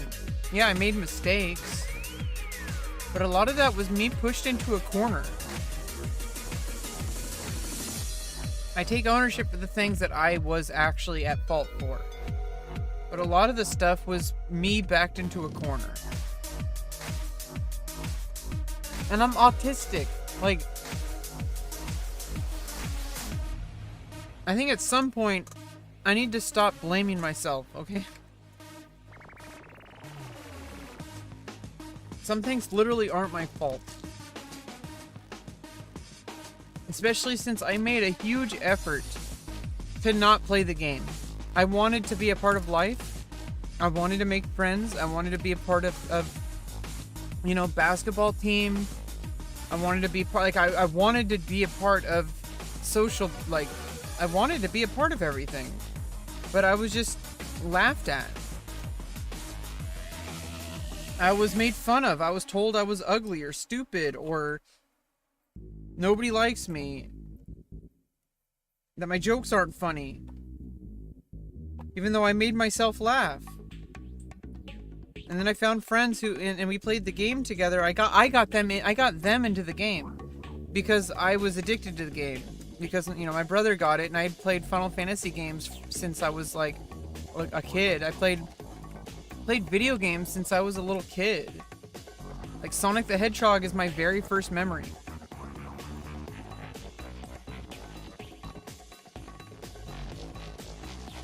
Sometimes I feel guilty that I got my friends into this game, and I got my brother is really, I mean, they need to have personal responsibility too. Okay, if my brother is playing this game, he plays retail. He's a responsible adult. You know, he owns a house and all that. He has a family. Like, my brother is, like, taking care of his life. He can play the game, you know, He's responsible. I didn't ruin his life by getting him back into the game. It's him that... He has responsibility for himself, okay? I'm not responsible for, like, oh, I got my friends into the game and I got them addicted and I ruined their lives. It's not like that. I don't think the game ruined any of our lives. It literally can't. It's just a game. It has no bearing on my reality.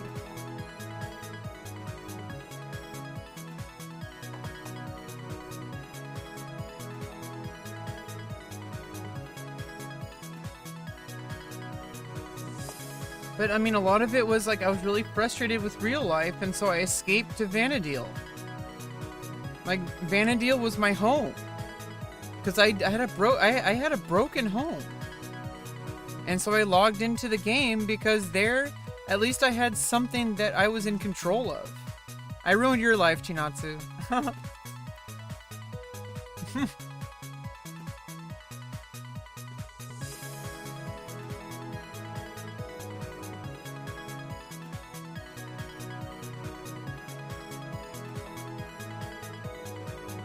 No, remember to take care of what really matters.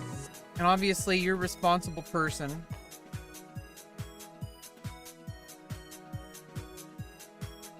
Remember that it's just a game, and that it'll always be here. I mean, it should. Unless something like they get rid of the server or whatever.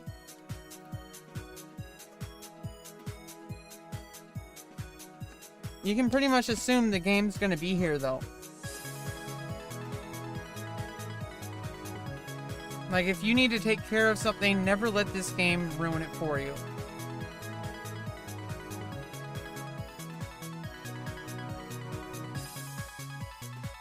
Like, I am taking every step to avoid playing video games as an escape. The reason I play video games is because sometimes you really do have to have an escape. Because you've tried everything. And there's only so much you can do every single day. Yeah, could I be doing more? Everybody could be doing more. Could Leonardo da Vinci have created more inventions? Could Michelangelo sculpted more? Or painted more?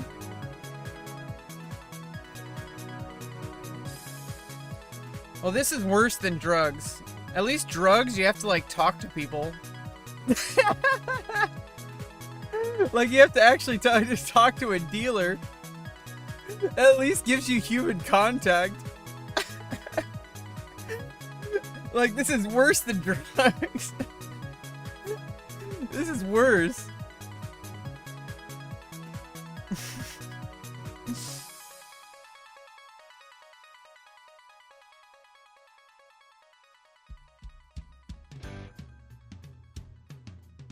I was just joking. No, you're responsible. I'm assuming an adult. I mean, my target audience is like probably in their 20s to 30s and 40s. I would say my target audience is probably a lot more mature.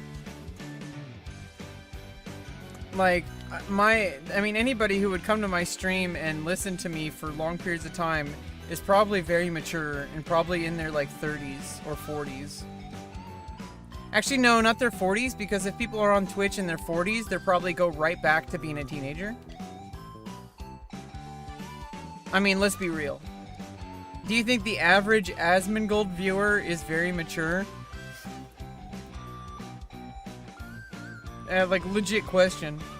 You're 25? See, like, 25 to 35 is like, you know, 25 to 40 or so. And I'm not saying, I'm just kind of making a joke, obviously. Age doesn't determine your, like, you know, I'm not gonna, like, make sweeping statements about people. That was more of a joke. But, like, Asmongold's viewers are all, like, probably in their 40s and 50s, playing World of Warcraft.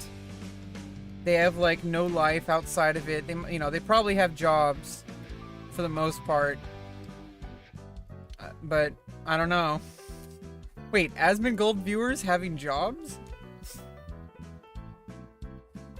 Wait, what? Yeah, what?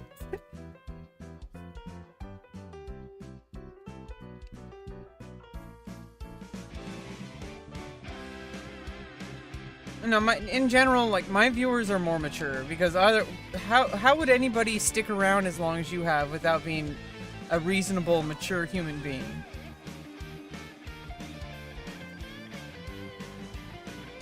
Like, I talk about more serious stuff that most people will get bored of, but I think that it's really meaningful and that we can find meaning in this weird internet space that is so toxic most of the time. That it doesn't have to be toxic just because of the environment it naturally is inclined to be.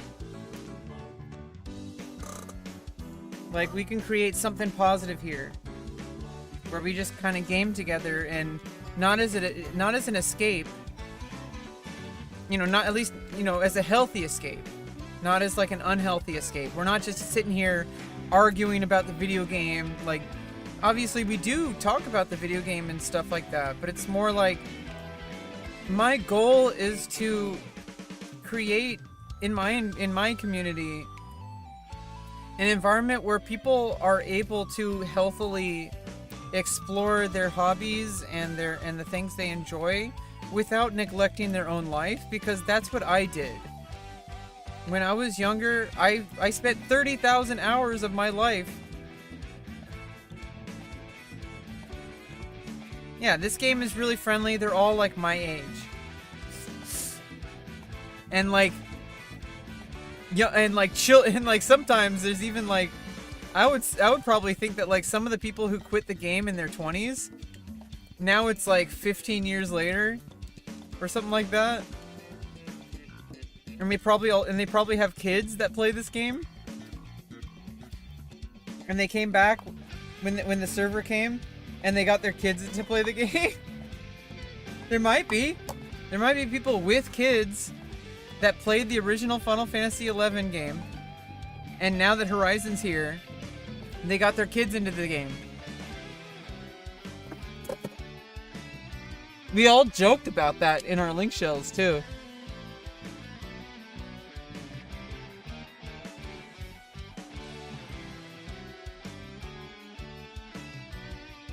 Whoa, level 75 beast.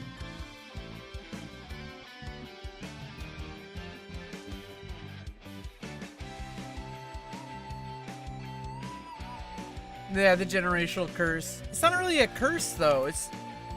I mean, if it wasn't Final Fantasy XI, like, it could have been something else. Or possibly even like, you know, I don't know, like, you gotta see things as like,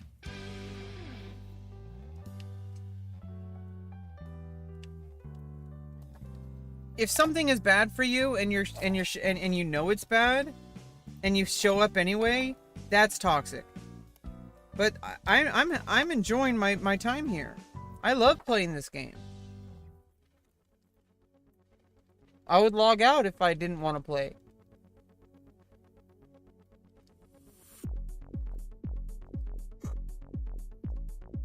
I don't feel an obligation to be here.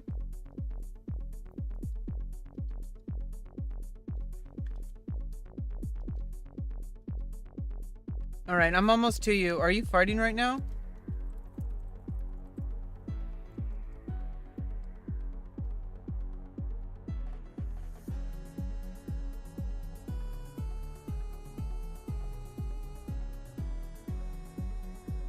I'm just gonna jam out in the music for a bit.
Internal power to enable. Enabled. External power to disable. Disabled. Primary weapons to enable. Enabled. Secondary weapons to enable and prime. Primed. Astrogation systems to enable. Enabled. Life support to enable. Reflector shields to enable and prime. Targeted systems to enable. Enabled. Alpha interface to enable. Enabled. Laser interface to prime. Twin lasers to enable. Low arms to prime. Dark module to enable. Range to prime. All systems ready. All systems are good. Always primed and ready.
Lightspeed.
Yeah, I think it's been a pretty good stream. Thank you for joining me twice there. I think it's really great that we can play the game together.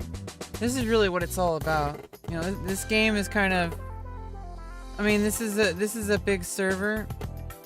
You know, so like there's always people to play with, but there's always going to be people to hang out with and do stuff, but I think it's kind of special when you have somebody who's like on, like on a stream, and also like, basically you're on my friend list.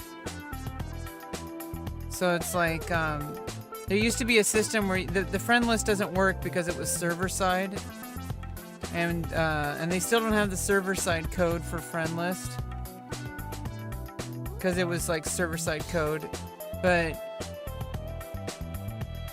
normally you'd be able to, see when people were on, even when they're on their other characters. And also you could leave messages with them, so you can, because nowadays we just use Discord, or we're streamers, or all that. It's very different nowadays. We don't really need that so much. But when the original game came out, we would just like befriend people, and then whenever they're online, we would see when they're on. We'd leave messages saying like, hey, like, do you want to do this on Saturday? And you wouldn't have to talk to them off game. And I think the game got really kind of, I was starting to wanting to quit the game when I started giving my cell phone number to people, because there was this summoner that I was duoing with on my summoner, and he would call me like in the middle of the night saying, hey, you're gonna get on? And I'm like, no. And then I realized like I think it was time to quit when I was letting someone in the game like call me in real life.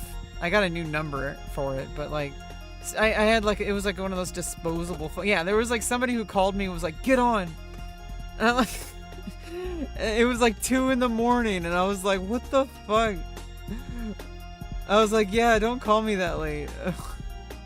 But he would like call me and whisper into the phone like, get on. Like, it was kind of weird. Like, Final Fantasy 11 players are kind of intense, okay? I mean, look at me. I'm one of the healthy ones. So, don't let this game do that to you. Don't let it do that to you, Twicer.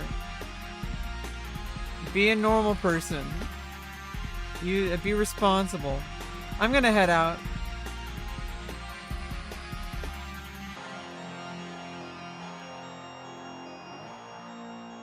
Sometimes I know that you can. I mean, there is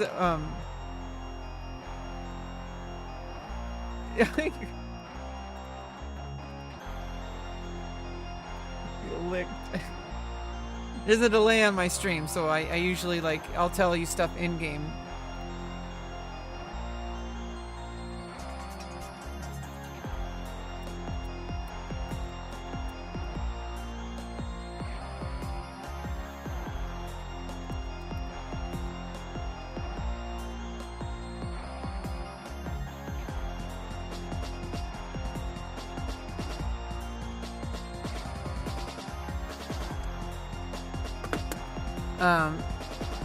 But yeah, like that was a huge red flag for me, that I was like, you know what? I think I'm playing the game too much if I'm letting people in the game call me in real life. Yeah, it's always fun. This is really what the game's about. Just logging on, doing some stuff, and then like, hey, I gotta go take care of some stuff. Like a lot of people, they say like, oh, I have wife aggro, or I have baby aggro. Like my brother, he's like, oh, I have baby aggro because he has a kid now. And so he's like, he's playing the game in a way that like, he's playing the game in a way that's like,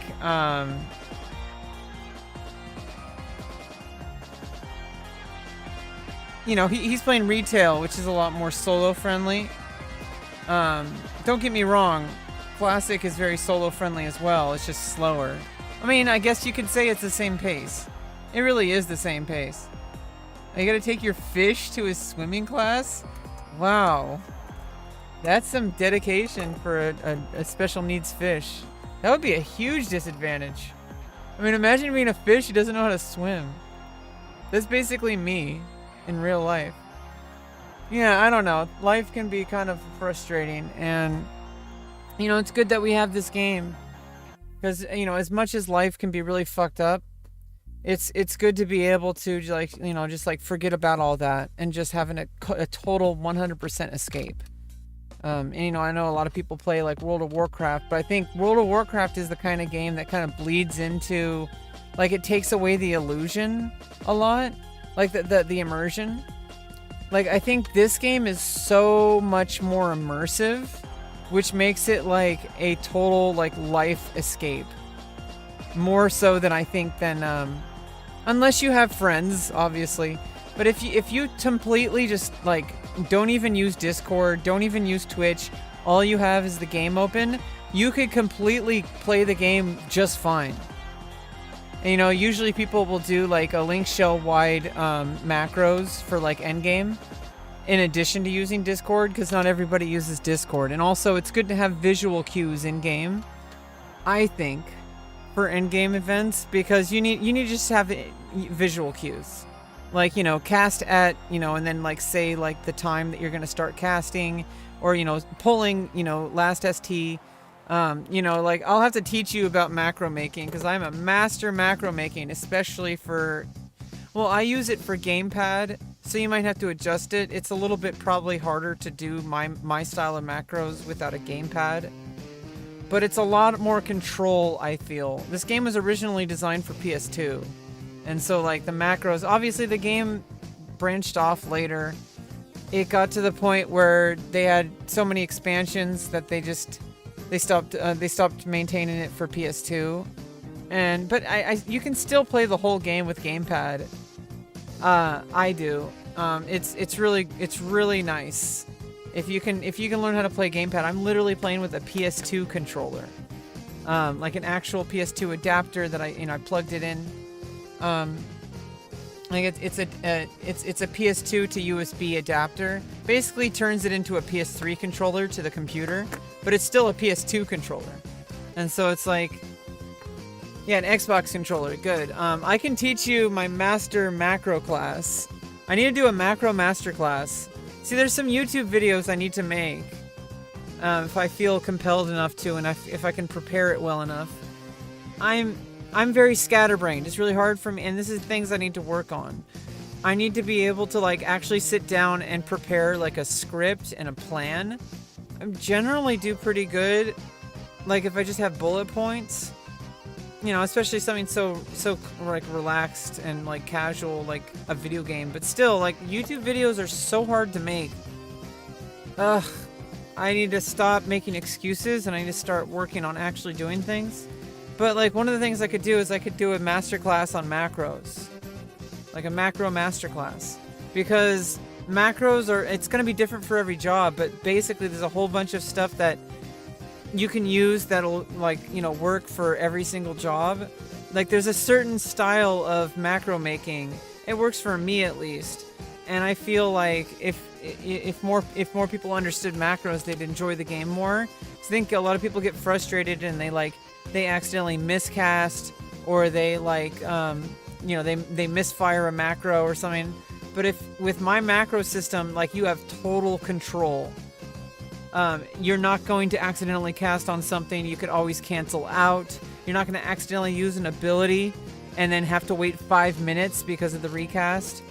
Like a lot of people will do macros where they try to program too much. You actually want to do less. And you want to have more control and the ability to cancel out. That's why I use the ST NPC and the ST PC. And I use last ST to indicate to the party. And I use Echo so that I can see stuff better in the chat, even with all the add-ons, with all the timers and stuff. I still use /recast for the spells and abilities, you know, just so I can have an extra stuff echoed into my chat box. Masterclass on gambits. I mean macros. Yeah. Today, I got through today. I like I said, it was kind of a chocolate day, okay? I just, you know, it was just one of those days. I didn't have a meltdown, which is good. I didn't have a big episode, which is good. I got a little ticked off, which is just normal, I think, considering everything I'm going through. Like, if I wasn't going through all this stuff, I don't think I would have gotten ticked off at the chess thing today. I'm just, there's a whole bunch of stuff going on in my real life right now that's just really frustrating. And a lot of it is just me trying to hold on and be patient. A lot of it is just me being impatient. And a lot of it is just me being kind of ungrateful for all the amazing things that I have coming to me. Like, geez, like, I have to remind myself, like, I've gotten my surgeries that I never thought I would even have. And I still have one more to go. And, you know, the orchiectomy was like one to tie me over because of the time that required and the uncertainty. Like, who knows, like, what can happen, you know? At least I had orchiectomy, so get on. No, don't worry. I don't use any notifications for non-real life stuff. I keep internet and life separate. Now, maybe one day my life will be connected to the internet, but right now I keep my life separate from the internet. My personal life. Maybe one day I'll keep, but I still consider it business. Maybe one day my business will be tied into, you know, internet stuff. But even then, it's still business. And then who knows? I don't try to make friends at work in general. But I think it's one thing to be cordial and courteous and just, you know, enjoy time together and have fun at work. Like, I really wish I had a job. I really wish I could have a job. I really wish I could maintain a job. But I'm getting resources to be able to build the skills for that. You know, if only I could treat real life like Final Fantasy XI, I would be thriving. Maybe I can. Maybe I need to give myself time and give myself more credit. Because I get really, really enthusiastic. I get really focused. And I put in a lot of work, and I don't let things drag me down that normally drag other people down. Instead, I let things that mostly doesn't drag other people down drag me down. So and then I get, you know, the normal things that are just out of my control that I need to just accept are out of my control. Doesn't mean I have to be okay with them. It also doesn't mean I have to, like, stop trying to overcome them. But there's certain things that are literally out of my control. Like, I can't change that I'm autistic. But I can, but I am, but I can and have been and will continue to try to find strategies to overcome those difficulties. You know, I'm not making excuses. So there's no reason why I should be angry at myself, because if I was making excuses, that's one thing. If I wasn't doing anything about it, that'd be one thing. If I was just playing video games and streaming and not dealing with my life, that would be one thing. But that's who I was in high school and in my 20s. That's not who I am now. I'm the exact opposite of that. Like, I go out of my way to avoid the internet. I only come here when I have, like, I just basically explored all my options. Obviously, maybe one day I can have, like, an actual, like, professional life online. That's a long-term thing, and I can't even show, and my industry is like, I don't even need to really be active so much. I could, like, you know, take care of some social media stuff, but I could even, like, eventually just hire someone to do that for me. I don't hate you twice. I only hate you once.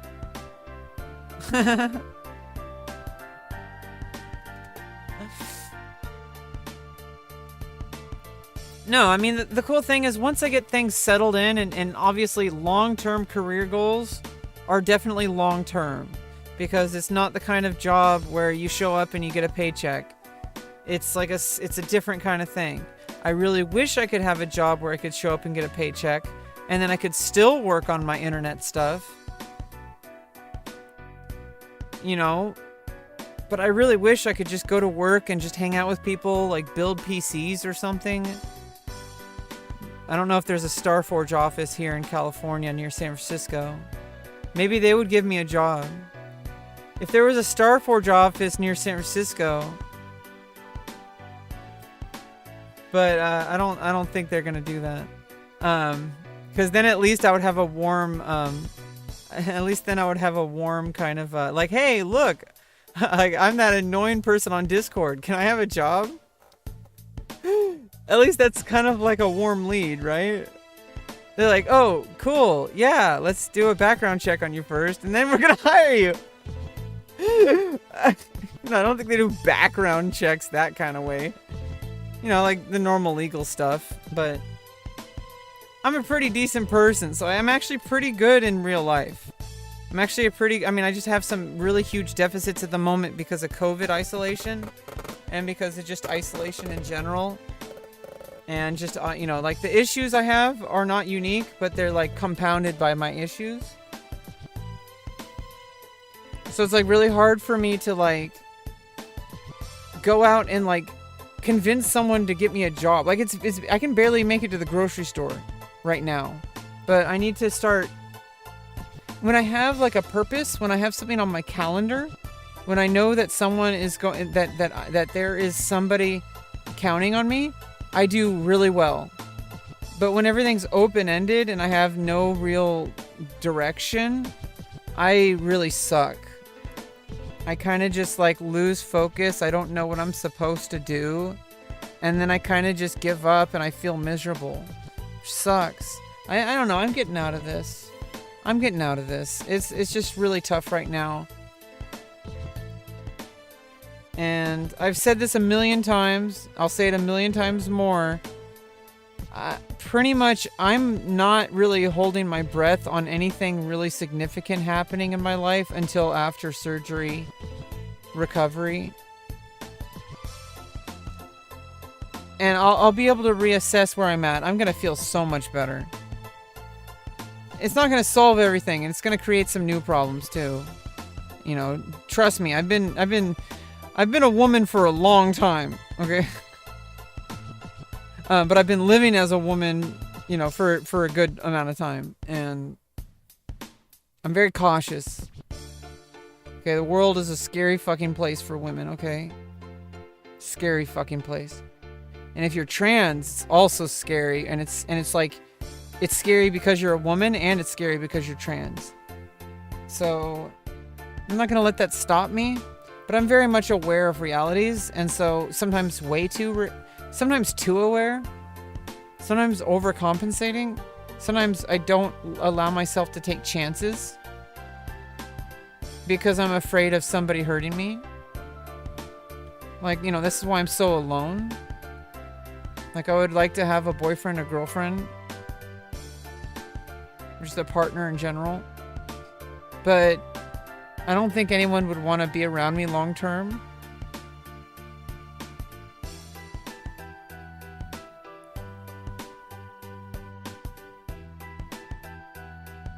I don't really need too much of that, but I do want companionship, at least from time to time.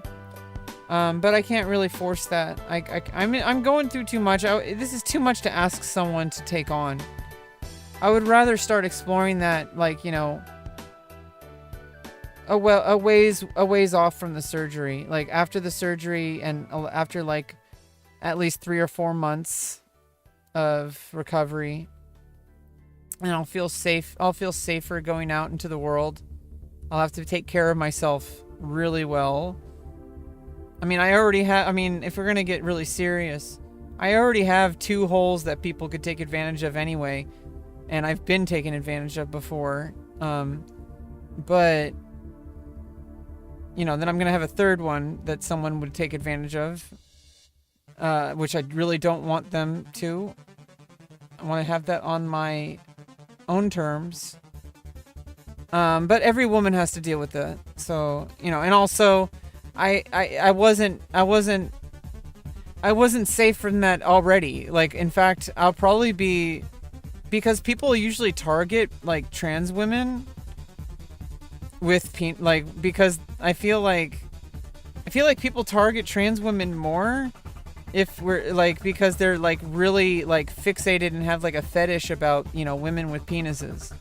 So if anything, I'm probably at risk more now than I would be later down the line. But yeah, I'm gonna be keeping myself as safe as possible. I'm gonna be staying off the internet for a good amount of time. I'm not even going to say when my surgery is, and I'm not even going to say when I'm going to take a break, but I'm going to be taking a break at some point. and not even logging on anywhere. Like, I'm not gonna go on Discord. I'm gonna like post like some updates. Like after I get my surgery, I need to like post like I'm gonna do like a short stream on my phone or something when I can. I'm just gonna turn off my phone after that. Like I'm gonna delete every single video with my penis in it as soon as I can after the surgery as a final note, because I have to wait until it's final. Like I can't do it now because I'd be like that'd be like ugh, it'd be a reminder that it hasn't happened yet. Leave me a hi. Yeah, I'll leave a stream and I'll post it to I'll post it to you on Discord. And you'll probably be here. Maybe not, but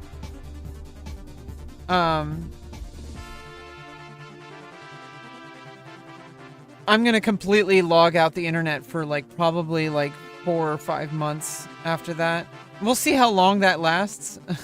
It might not last too long, but I really am going to be completely like, you know, get rid of every penis on the internet. I mean, get rid of everything with evidence of my penis off the internet, except for the ones that obviously I don't want to pay. I don't want to like scrub the internet. Like what I'm talking about is like from my accounts.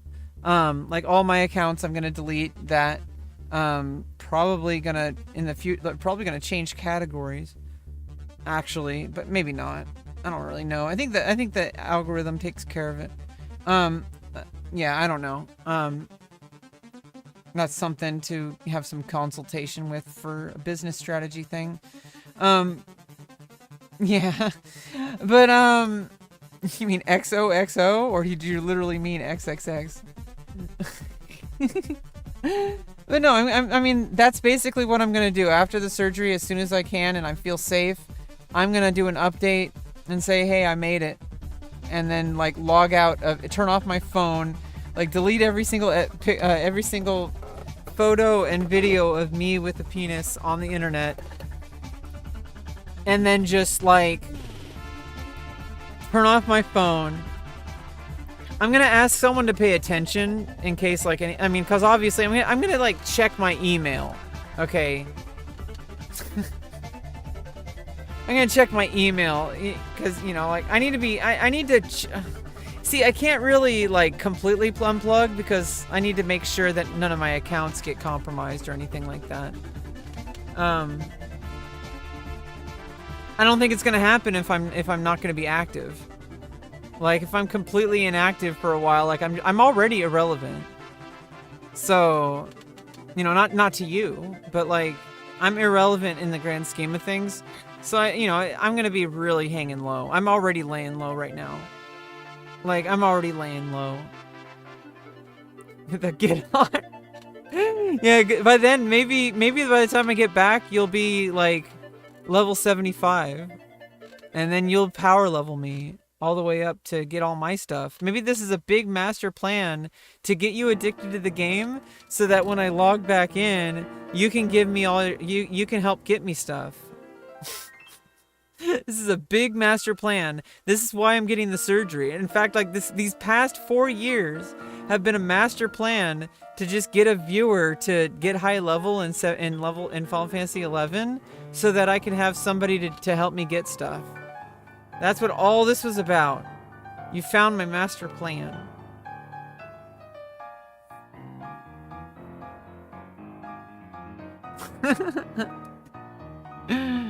Eru desu. Eru desu. Eru no eru desu. Eru no eru desu. Grand sponsor no tekyo de okurishmasu. I love that clip. Like it's like, I mean, it's like, eru desu. Like, it's like Death Note, or whatever. Eru no eru desu. Because they talked about L all the time, so it's like, eru. Raito, eru. Shakujo.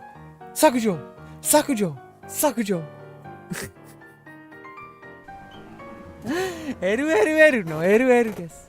It's got a rhythm like, Eru no eru desu.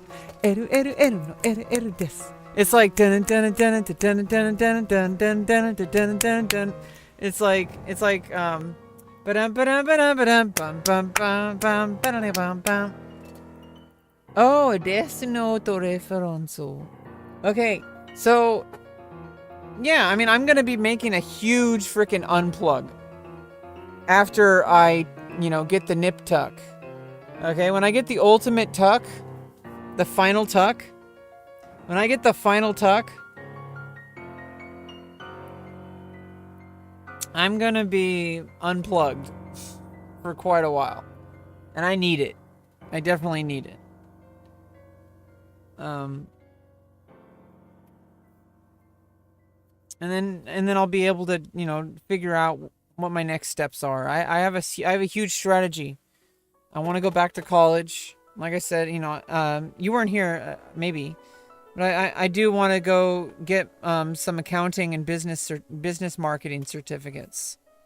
And while I'm getting those, I can be working on my own self-employment and potentially even start a kombucha business, I guess.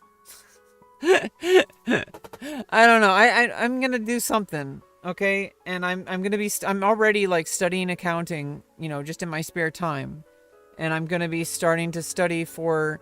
You need a certain minimum required of school hours before you can take the like CPA exam. But we'll see about that. I'll talk to a counselor about that. That's not something that I need to talk to stream people about. That's like something that somebody who's actually like in the college can work with me with. They'll know more.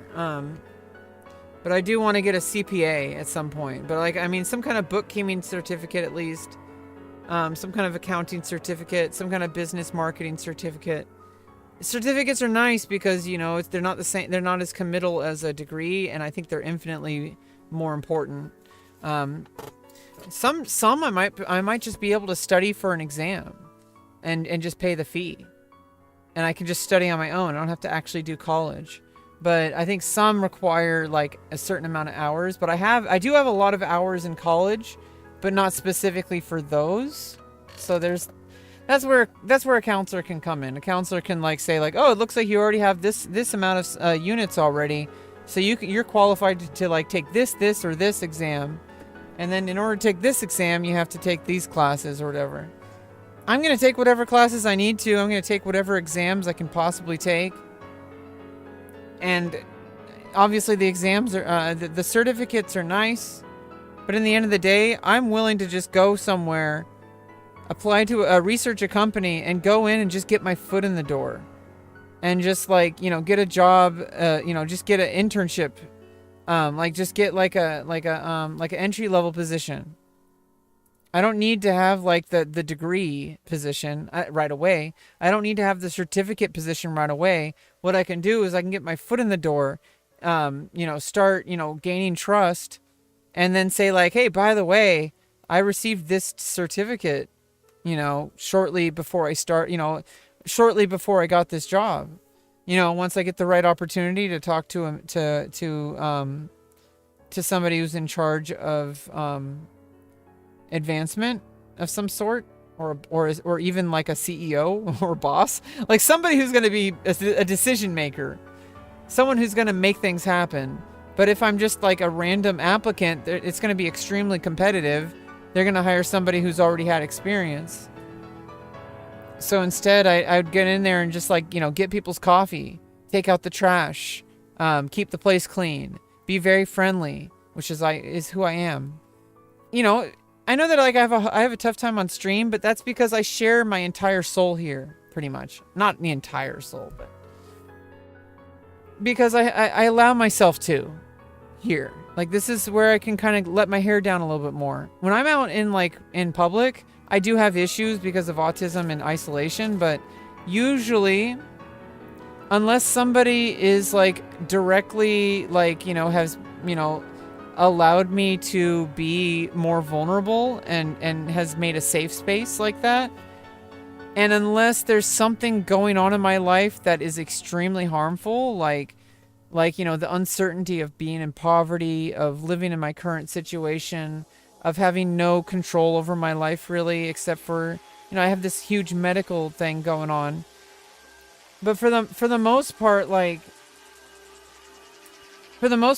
in public, I'm pretty easy to get along with, and I actually am very like, people really love being around me when I'm not having a problem, and I'm not going to have a problem unless somebody is, like, directly threatening my life, like, in the sense of, like, I don't know, I'm scared that if, like, I had a job, that I would be scared of getting fired, or just getting let go on some technicality. So, like, a boss is going to have, like, a lot of decision making over my life, so that's where the stress comes from. That's where the anxiety comes from. That's where the panic attacks come from. Because if I screw up even once, I could lose everything that I've worked for. If I screw up even once on the job, they're just going to let me go. But I mean, I guess there are, like, requirements for, like, hiring autistic people. I would have to work for a company that was very willing to hire autistic people and stuff like that, and also trained in being able to deal with panic attacks and stimming and stuff like that. But I'm getting out of that too. Like, I'm getting stronger, and especially once I have more financial security and have more control over my life and have more independence, it's going to be basically non-existent. Like, exposure therapy, by, like, just getting myself out there, getting myself around people. And I really wish I could just go get a job, like, just, like, press a button and have a job, because then I would be able to practice that. But in order to get a job, I have to have, like, a whole bunch of skills that I don't really have at the moment. It's not worth it. It's not worth it right now. I wish I could just go out and get a job.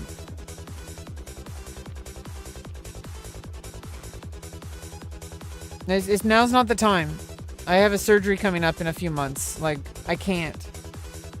Like, there's not enough time in this short of a time frame to go get a job. You know, like, I mean, obviously maybe a high turnaround one, but that's not going to work. I can, you know, I'm under too much stress. It would just hurt me. I mean, I wish I could give it a try. But I don't know. It's just it's too risky. And who'd want to hire somebody who's gonna have to take medical leave? Like, who'd have to quit anyway? I don't know. Maybe someone would be willing to hire me. I would probably thrive, actually. I don't know. I'm getting older, and as you get older, I think people are more willing to hire you. Like, I'm 35, and I'm like, but I'm autistic. It'd be nice to just work at, like, a Starbucks or something for, like, a few months, like, part-time. I don't know. I'll have to talk to my doctors about it to see if would even be a wise idea.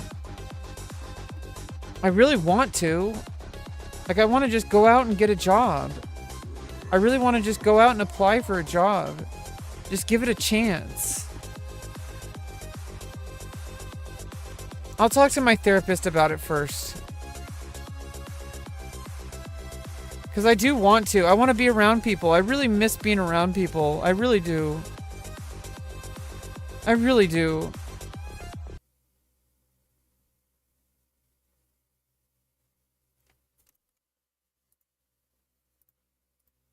But yeah, I really do miss being around people. And also I would thrive at the workplace because I wouldn't have to think.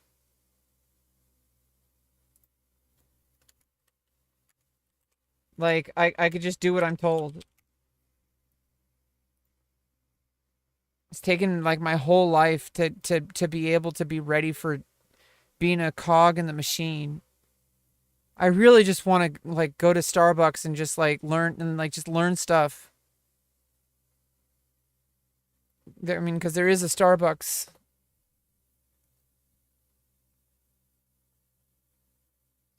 I don't know. I'm going to talk to my therapist about it first.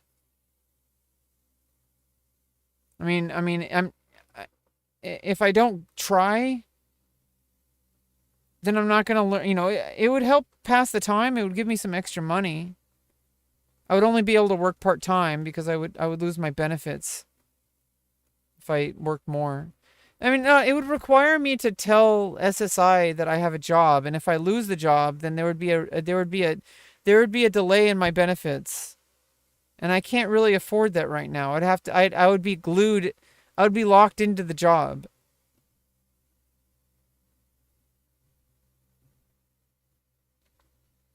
So I don't know. It's I mean, I wish I could just get the job and not get paid. I know that sounds really weird. Like I wish I could just go like get a job and not get paid for it. Cuz I want to be around people, I want to work with people. Like I would have fun.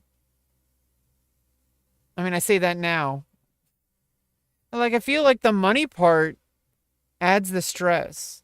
But then obviously you need money, so I've never worked at a Starbucks. And there was one that opened up, so yeah, I'm gonna talk to my therapist about it. Maybe I can try it. Maybe I can try. It'd be nice to go try getting myself out in the world again. I'm really scared because I'd rather just start with school. This is kind of the dilemma I'm in. Like I want to get out into the world, but in order to get out into the world, I have to take a risk. And God damn, I'm just so damn close to this surgery. Like it's like I just have to wait. Like I really just have to wait. Not about getting myself killed. It's more about like, it's not like that. It's like, if I get the job, it's going to cause problems. That if it's going to take away my benefits, if I work over a certain amount of hours, and if they lower my benefits because actually no, I think they only start giving penalties. Yeah, if I can make up to $300 a month.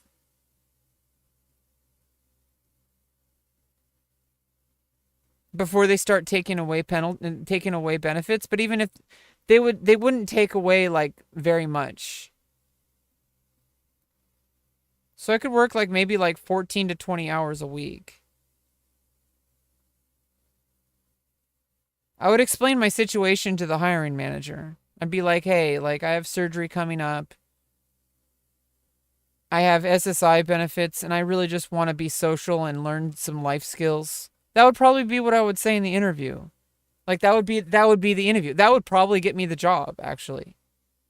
Like the fact that I've like prepared like all this stuff in advance, the fact that I have a plan, like if they were going to hire some like 16-year-old that showed up and like stoned and like without any like, oh, I don't know, my dad told me to get a job so I could get a PlayStation, or if I wanted a PlayStation or whatever. Like, that person doesn't care. Like, but I'm like, you know what? I've researched this job position. I am the perfect person for this job. I'm ready to work. I can start today. Like, like I want to be around people. I love people. I love working with people and making people smile. And whenever I make I love coffee. And I'd probably say, you know what? I probably shouldn't mention this, but I like the idea of getting this job because then I could get some coffee from because I heard that there's some perks, in the percolator. that I heard there's some perks that you get like a pound of coffee every month or something like that. I heard that that's a thing, and I really like coffee and also I know that like if you make a good coffee drink, like if you make a good coffee drink that, and you give it to that person and, with a smile and there's no issue and, like you do exactly what they want and like there's no issues, you get their name right, that person's day is going to be that much better. And that's something that I would really love to do. I really love to make someone's day better.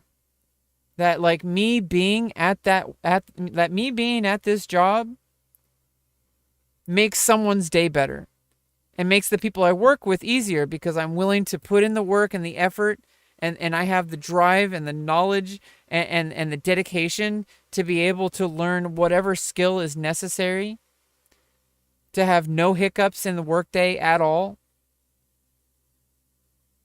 You know, I'm pretty sure they would hire me.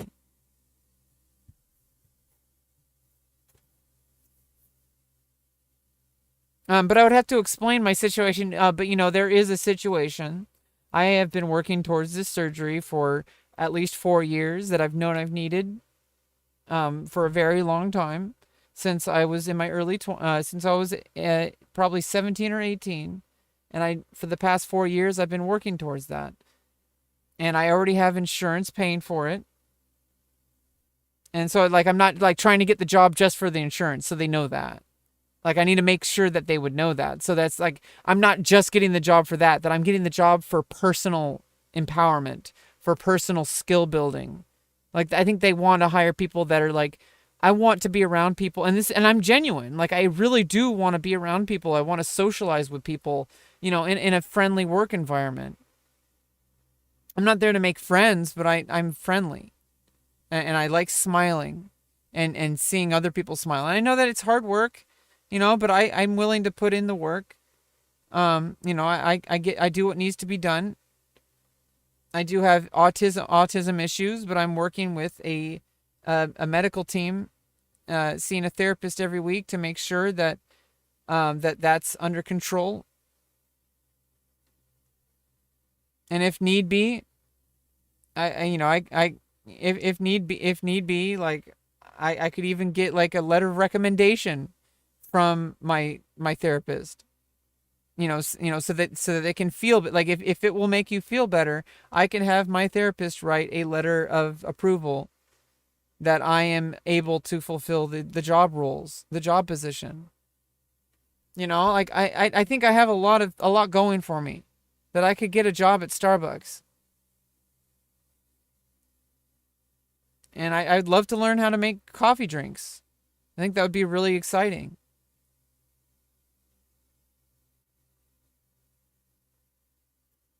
I don't know. I'm nervous, but I think I can do it.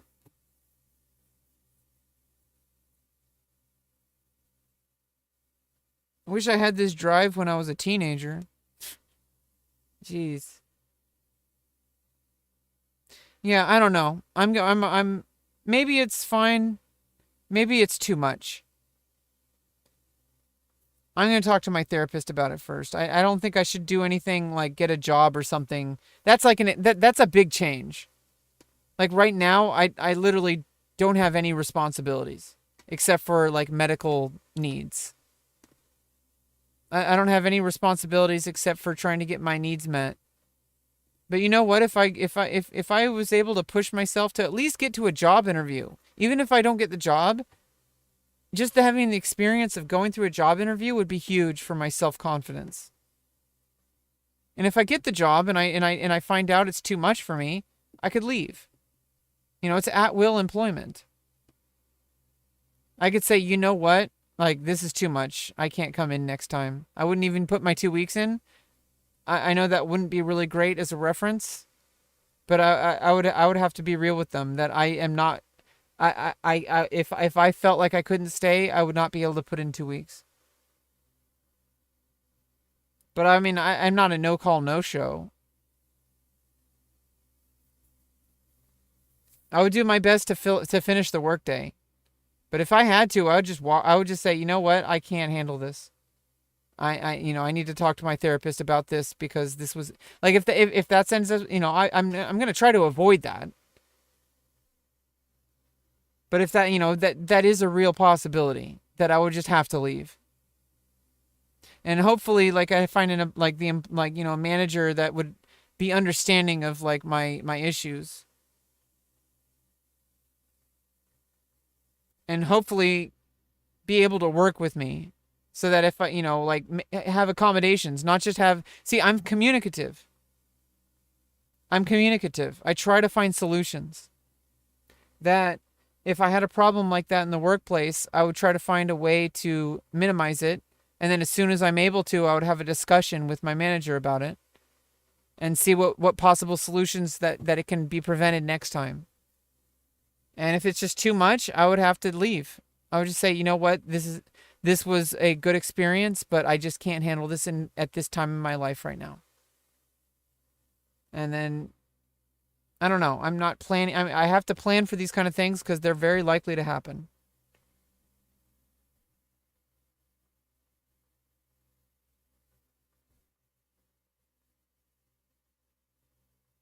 Because I know what to expect.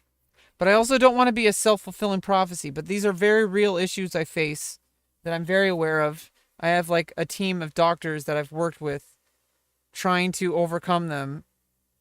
And we're very aware of what they are.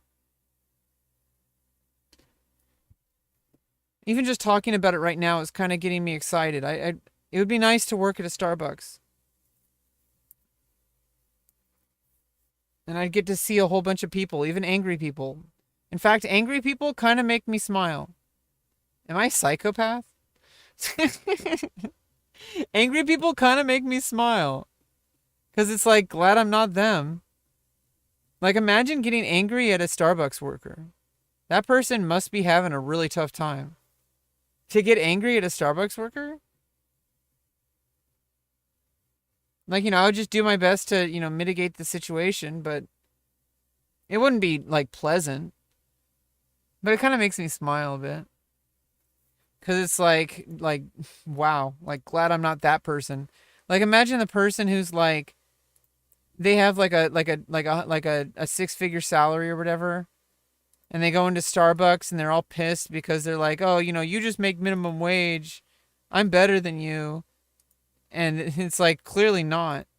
I may be making minimum wage, but I know what matters in life, I really do. I want to talk to with your manager. I am the manager. I'm the CEO. What now? Oh no. Rebecca Lauren climbs the ranks of Starbucks and acquires the position of CEO. And that's how I'm going to break out into Twitch.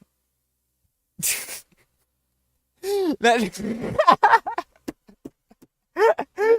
this is all a master plan. I just want to be a streamer. So in order to do that, I have to become president of the United States first. And then I can get the clout required to be a streamer. Then I can just phone it in. It's a big master plan. See, I have to actually, like, join the Marines and, and go to rise to the position of general. No, I would never stream at work. That's inappropriate. Not without permission. Like, if I had, like, a commission to do that, like, if I was, like, sponsored by Starbucks to do that, that's a different kind of situation, though. I would need permission from Starbucks to do that for a promotional campaign.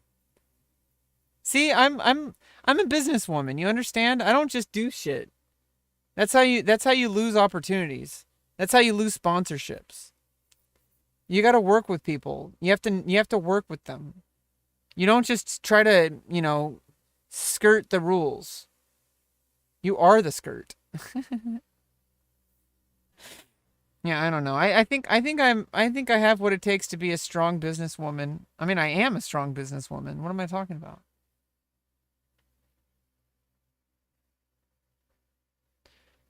I have a lot more skills and talents than I give myself credit for.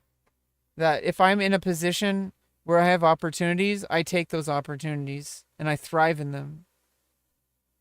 I can be a cog and I can be a wheel in the cog, or a cog in the wheel machine. I can be a cog in the machine, okay? I can girl boss the girl boss. I can totally be a cog in the machine. In fact, I really do want to be a cog in the machine. I really wish I could handle that. Maybe I can handle more than I give myself credit for, but I don't know. I haven't had a job since I worked at, when I was teaching chess in that nonprofit in 2018. That was 5 years ago. I mean, well, the last time I actually worked was 4 years ago. So, like, I mean, that was, I mean, fall, like October, like I got fired in October of 2019. Because I was trying to, I was asking my boss for more money. He wouldn't give me more work. So I said, well, if you're not going to give me more work, then pay me more. Because I'm working 5 days a week and you're not paying me anything, really. And he said, like, it's a nonprofit. I'm like, nonprofit still means you pay your employees. But whatever, it's all over. There was issues with that. There was some transphobia. Like, oh yeah, we don't want to confuse the kids. And I'm like, what are you talking about? I told you. And first of all, I didn't even need to tell my boss that I was trans. I felt like I needed to, but I probably, like I said, hey, like it's kind of a big change, like presenting myself as female. He's like, oh, what does that mean? And I'm like, well, it means I'm female, like I'm presenting as female. And he said, okay. And then he said, what's this here? What's this I hear about you wearing a wig? I'm like, what are you talking about? Kids don't care. There's a few kids that like probably had very bigoted parents, but I feel like most part, like even this one girl, this one like little kindergartner, she was like, oh, I thought you were a boy, and I was like, oh well, and she's like, what's transgender? And I'm like, well, it just means I'm a girl. And, I thought I was a boy, but I'm actually a girl, and she's like, oh, I like your boots. Like that's literally what happened. It wasn't confusing for a 5-year-old. Like the 5-year-old literally got it in like 3 seconds. There was no need for an explanation. I didn't even need to tell like what like gender assigned at birth was. I didn't need to say like what being transgender is. I just said, oh well, I'm a girl. And they're like, oh, but you're a boy. And I'm like, well, I'm transgender. I didn't even say that. I was like, well, it's different for some people. I'm transgender. And she's like, oh, does that mean that you're a girl? I was like, well, it means I thought I was a boy, but I'm actually a girl. And she's like, oh, okay, that's cool. That was basically it. I felt awkward because I felt like I didn't want to confuse the kids, which is kind of weird because the kids were not confused at all.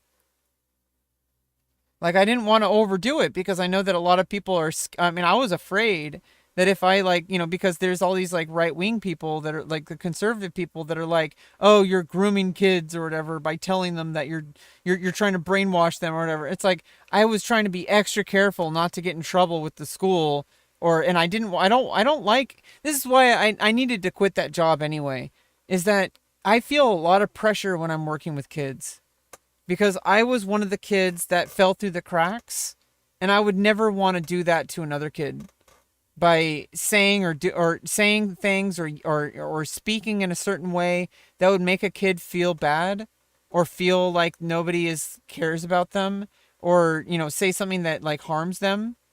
Obviously kids are really resilient, but obviously, I mean, I was resilient, and I was like actively like harmed, but I was really looking out for these kids because they're so young and they're so impressionable, and I was teaching them chess, but I was also teaching them how to like think critically and how to have life skills like that, and I felt so much pressure that if I got upset and if I yelled, that those kids it would affect those kids negatively. And so it was constant pressure because I did not want to harm any of them with like yelling or anything like that. And I didn't want to confuse them even though like they weren't confused. It was really easy for the kids to adapt to it. I was like, "Oh, cool." Like that was actually helped me a bit cuz I was like I don't have to try so hard. I don't need to convince, this isn't an act. Like, I am a woman. I don't need to look a certain way. I don't need to sound a certain way. I could have a deep voice. I mean, I don't think I could have a deep voice even if I tried. Here, let me try. Hey, how's it going? Jesus Christ, that sounded weird. Yeah, I had to really force that. I never talked like that, actually. I never talked like that. Like, Jesus Christ, that sounded weird. That felt weird. I mean, like you don't have to sound a certain way. You don't have to look a certain way. You just are who you are. There's no big deal. It's just I want to be the kind of woman I want to be. Yeah, that was really bad.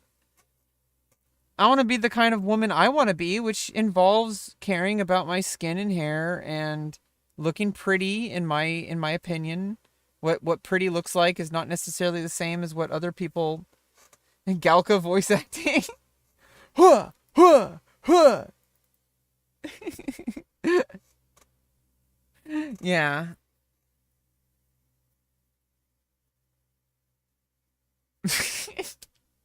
Yeah, you see how like I have to force myself to sound masculine. Like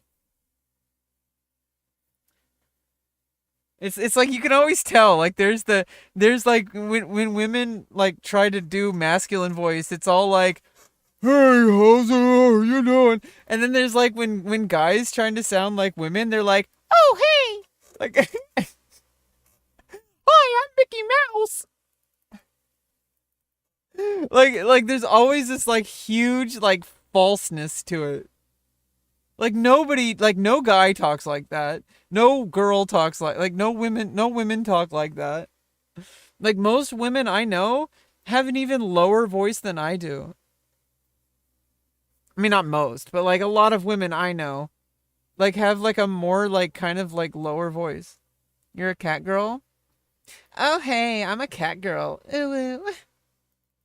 Yeah. Yeah, most women I know kind of speak exactly the same way I do. And honestly, like my family members, every single one of my family members sounds just like me. Like my brothers sound more masculine, and my sister sounds more like actually, I think I might sound more feminine than my sister. Yeah, fake. Yeah, yeah. I mean, I think it's. I think it goes beyond whether you're whatever like biology you have. I think it's like a personality thing and a social thing. That's like purely social. Like the voice that you have. I mean, some of it's biology in the sense that like if you haven't gone through male puberty, then you literally don't have like the elongated vocal folds. Yeah, especially younger dudes, like before they hit puberty and stuff, they try to sound really. I mean, honestly, I tried to do that because I was trying to socialize as male. Like I was trying to be male because I was so confused. I had no idea what was going on. I didn't have any understanding of what being transgender was back then. Yeah, cisgender people do have dysphoria, just it's a different kind because they're already like mostly like they don't have to get surgeries and stuff. Sometimes they do, actually. Sometimes cisgender people get surgeries. They'll get like hair transplants. They'll get boob jobs, nose jobs, hair advancement. Some women even get vaginoplasty, like to like or labiaplasty, of some sort, to like if they to do some kind of cosmetic labiaplasty, or sometimes in some cases for actual medical reasons, some cisgender women or assigned female at birth people um actually get like a vaginoplasty to give them full depth because of there's some issues like that are varied. There's a lot of different things that are just obviously trans people, it's a very specific need, and like obviously I can't just wish myself to have a vagina. Like I need a surgery for it. Yeah, body image is actually like it's very real. A lot more people understand trans people than they realize. They think that there's a difference. The only difference is that they don't need surgeries to like change their genitals from one to the like they don't need to change a penis to a vagina. They have some other body issues that are about their femininity or masculinity. Some men have like gynoplastia. What is it called? Gynoplastasia or gynopistachio or gynostasia or whatever. Like where they have like just like they just develop breasts. And it's a huge self-confidence problem. And there's a surgery to they can get double mastectomy to like, to not have breasts anymore because they feel less masculine.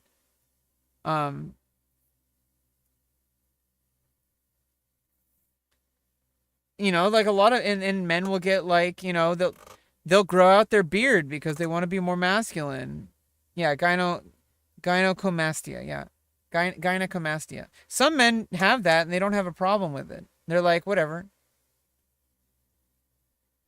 But some men, like, all they need is like a single surgery, but they might feel like pressured not to, because I feel like in women are like this too, but I feel like a lot of people, usually men, are pretty much like convinced that they have to just accept whatever their body is, and if they have a problem with it, well, then it's just a matter of like, mind over matter, or like just force themselves to just be okay with it.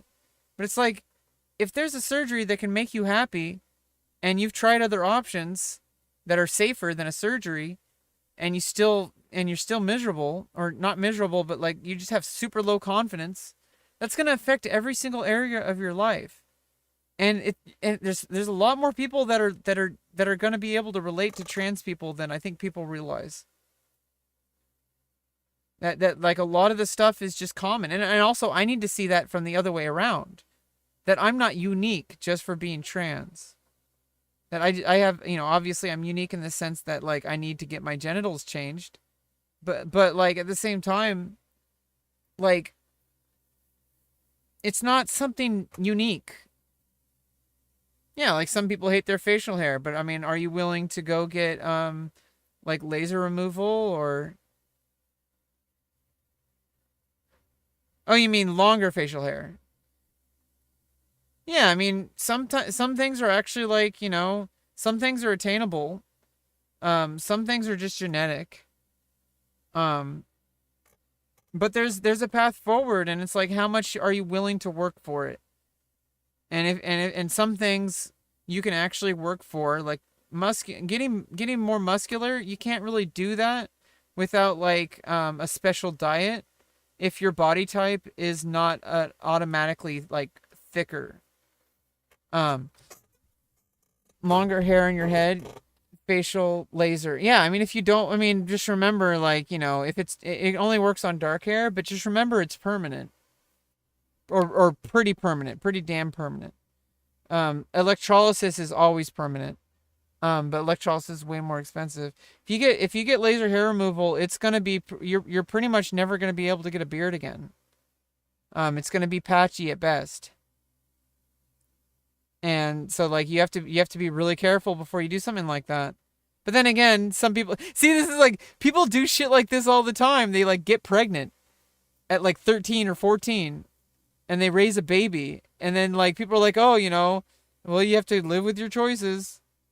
Or whatever. And then like a trans person says, "Oh, you know what? I've known this my whole entire life, and I will never be happy without having a vagina." They're like, "Oh, well, maybe you should just like, try harder, and like, maybe you should just think more about it." Cause like, but like if it's something like, "Oh, you can get pregnant." Oh, okay.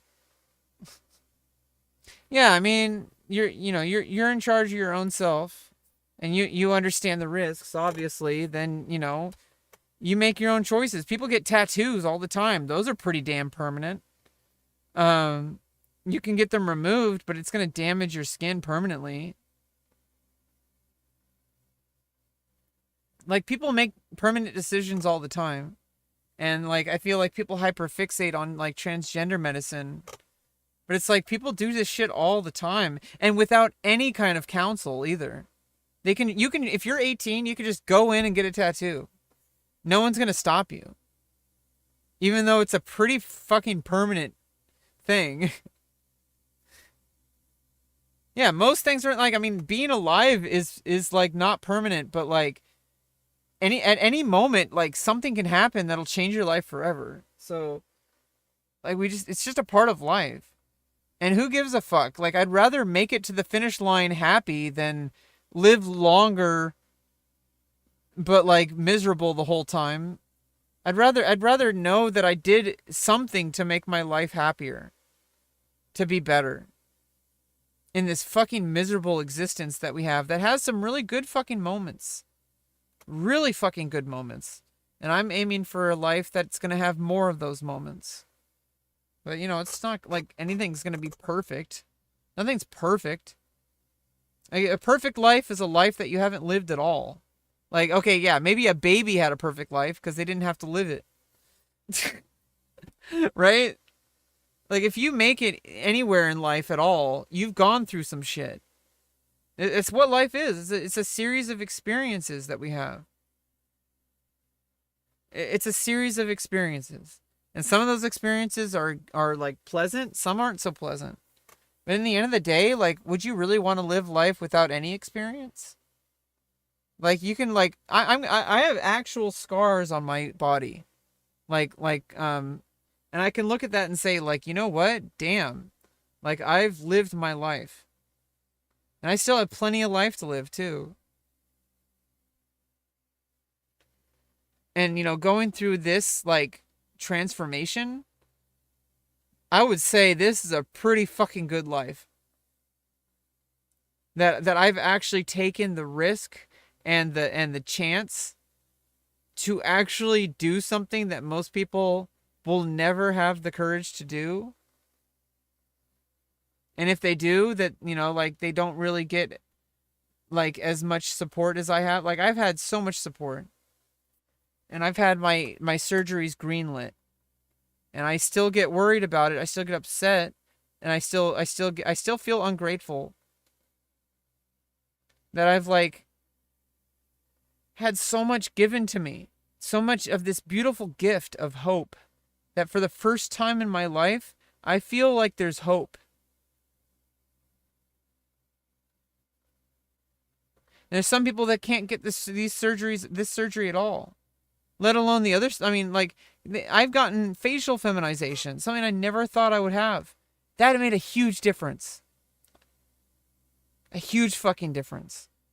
I didn't even realize how much problems I had with my face until I started hormones. Because I had put everything, like, aside. I had kind of, like, given up on everything. You know, which is a different problem. You know, being happy doesn't mean that you're, like, actually happy. Like, I thought I was happy. And obviously I'm gonna think that I'm happy later. Like, it's gonna be a moved goalpost. But, you know, it's gonna be a pretty good goalpost to be at, though. To get past this one, this goalpost, I'm really fucking tired of. I'm tired of seeing this goalpost. This goalpost of, like, oh yeah, I just want to get to my surgery. Just want to get to my surgery. Just want to get to my... I'm so fucking... Hey, Space Ducks, I'm about to leave. I'm about to leave, Space Ducks. I'm sorry. I'm gonna head out. Thanks for stopping by twice, Slicer. And leave.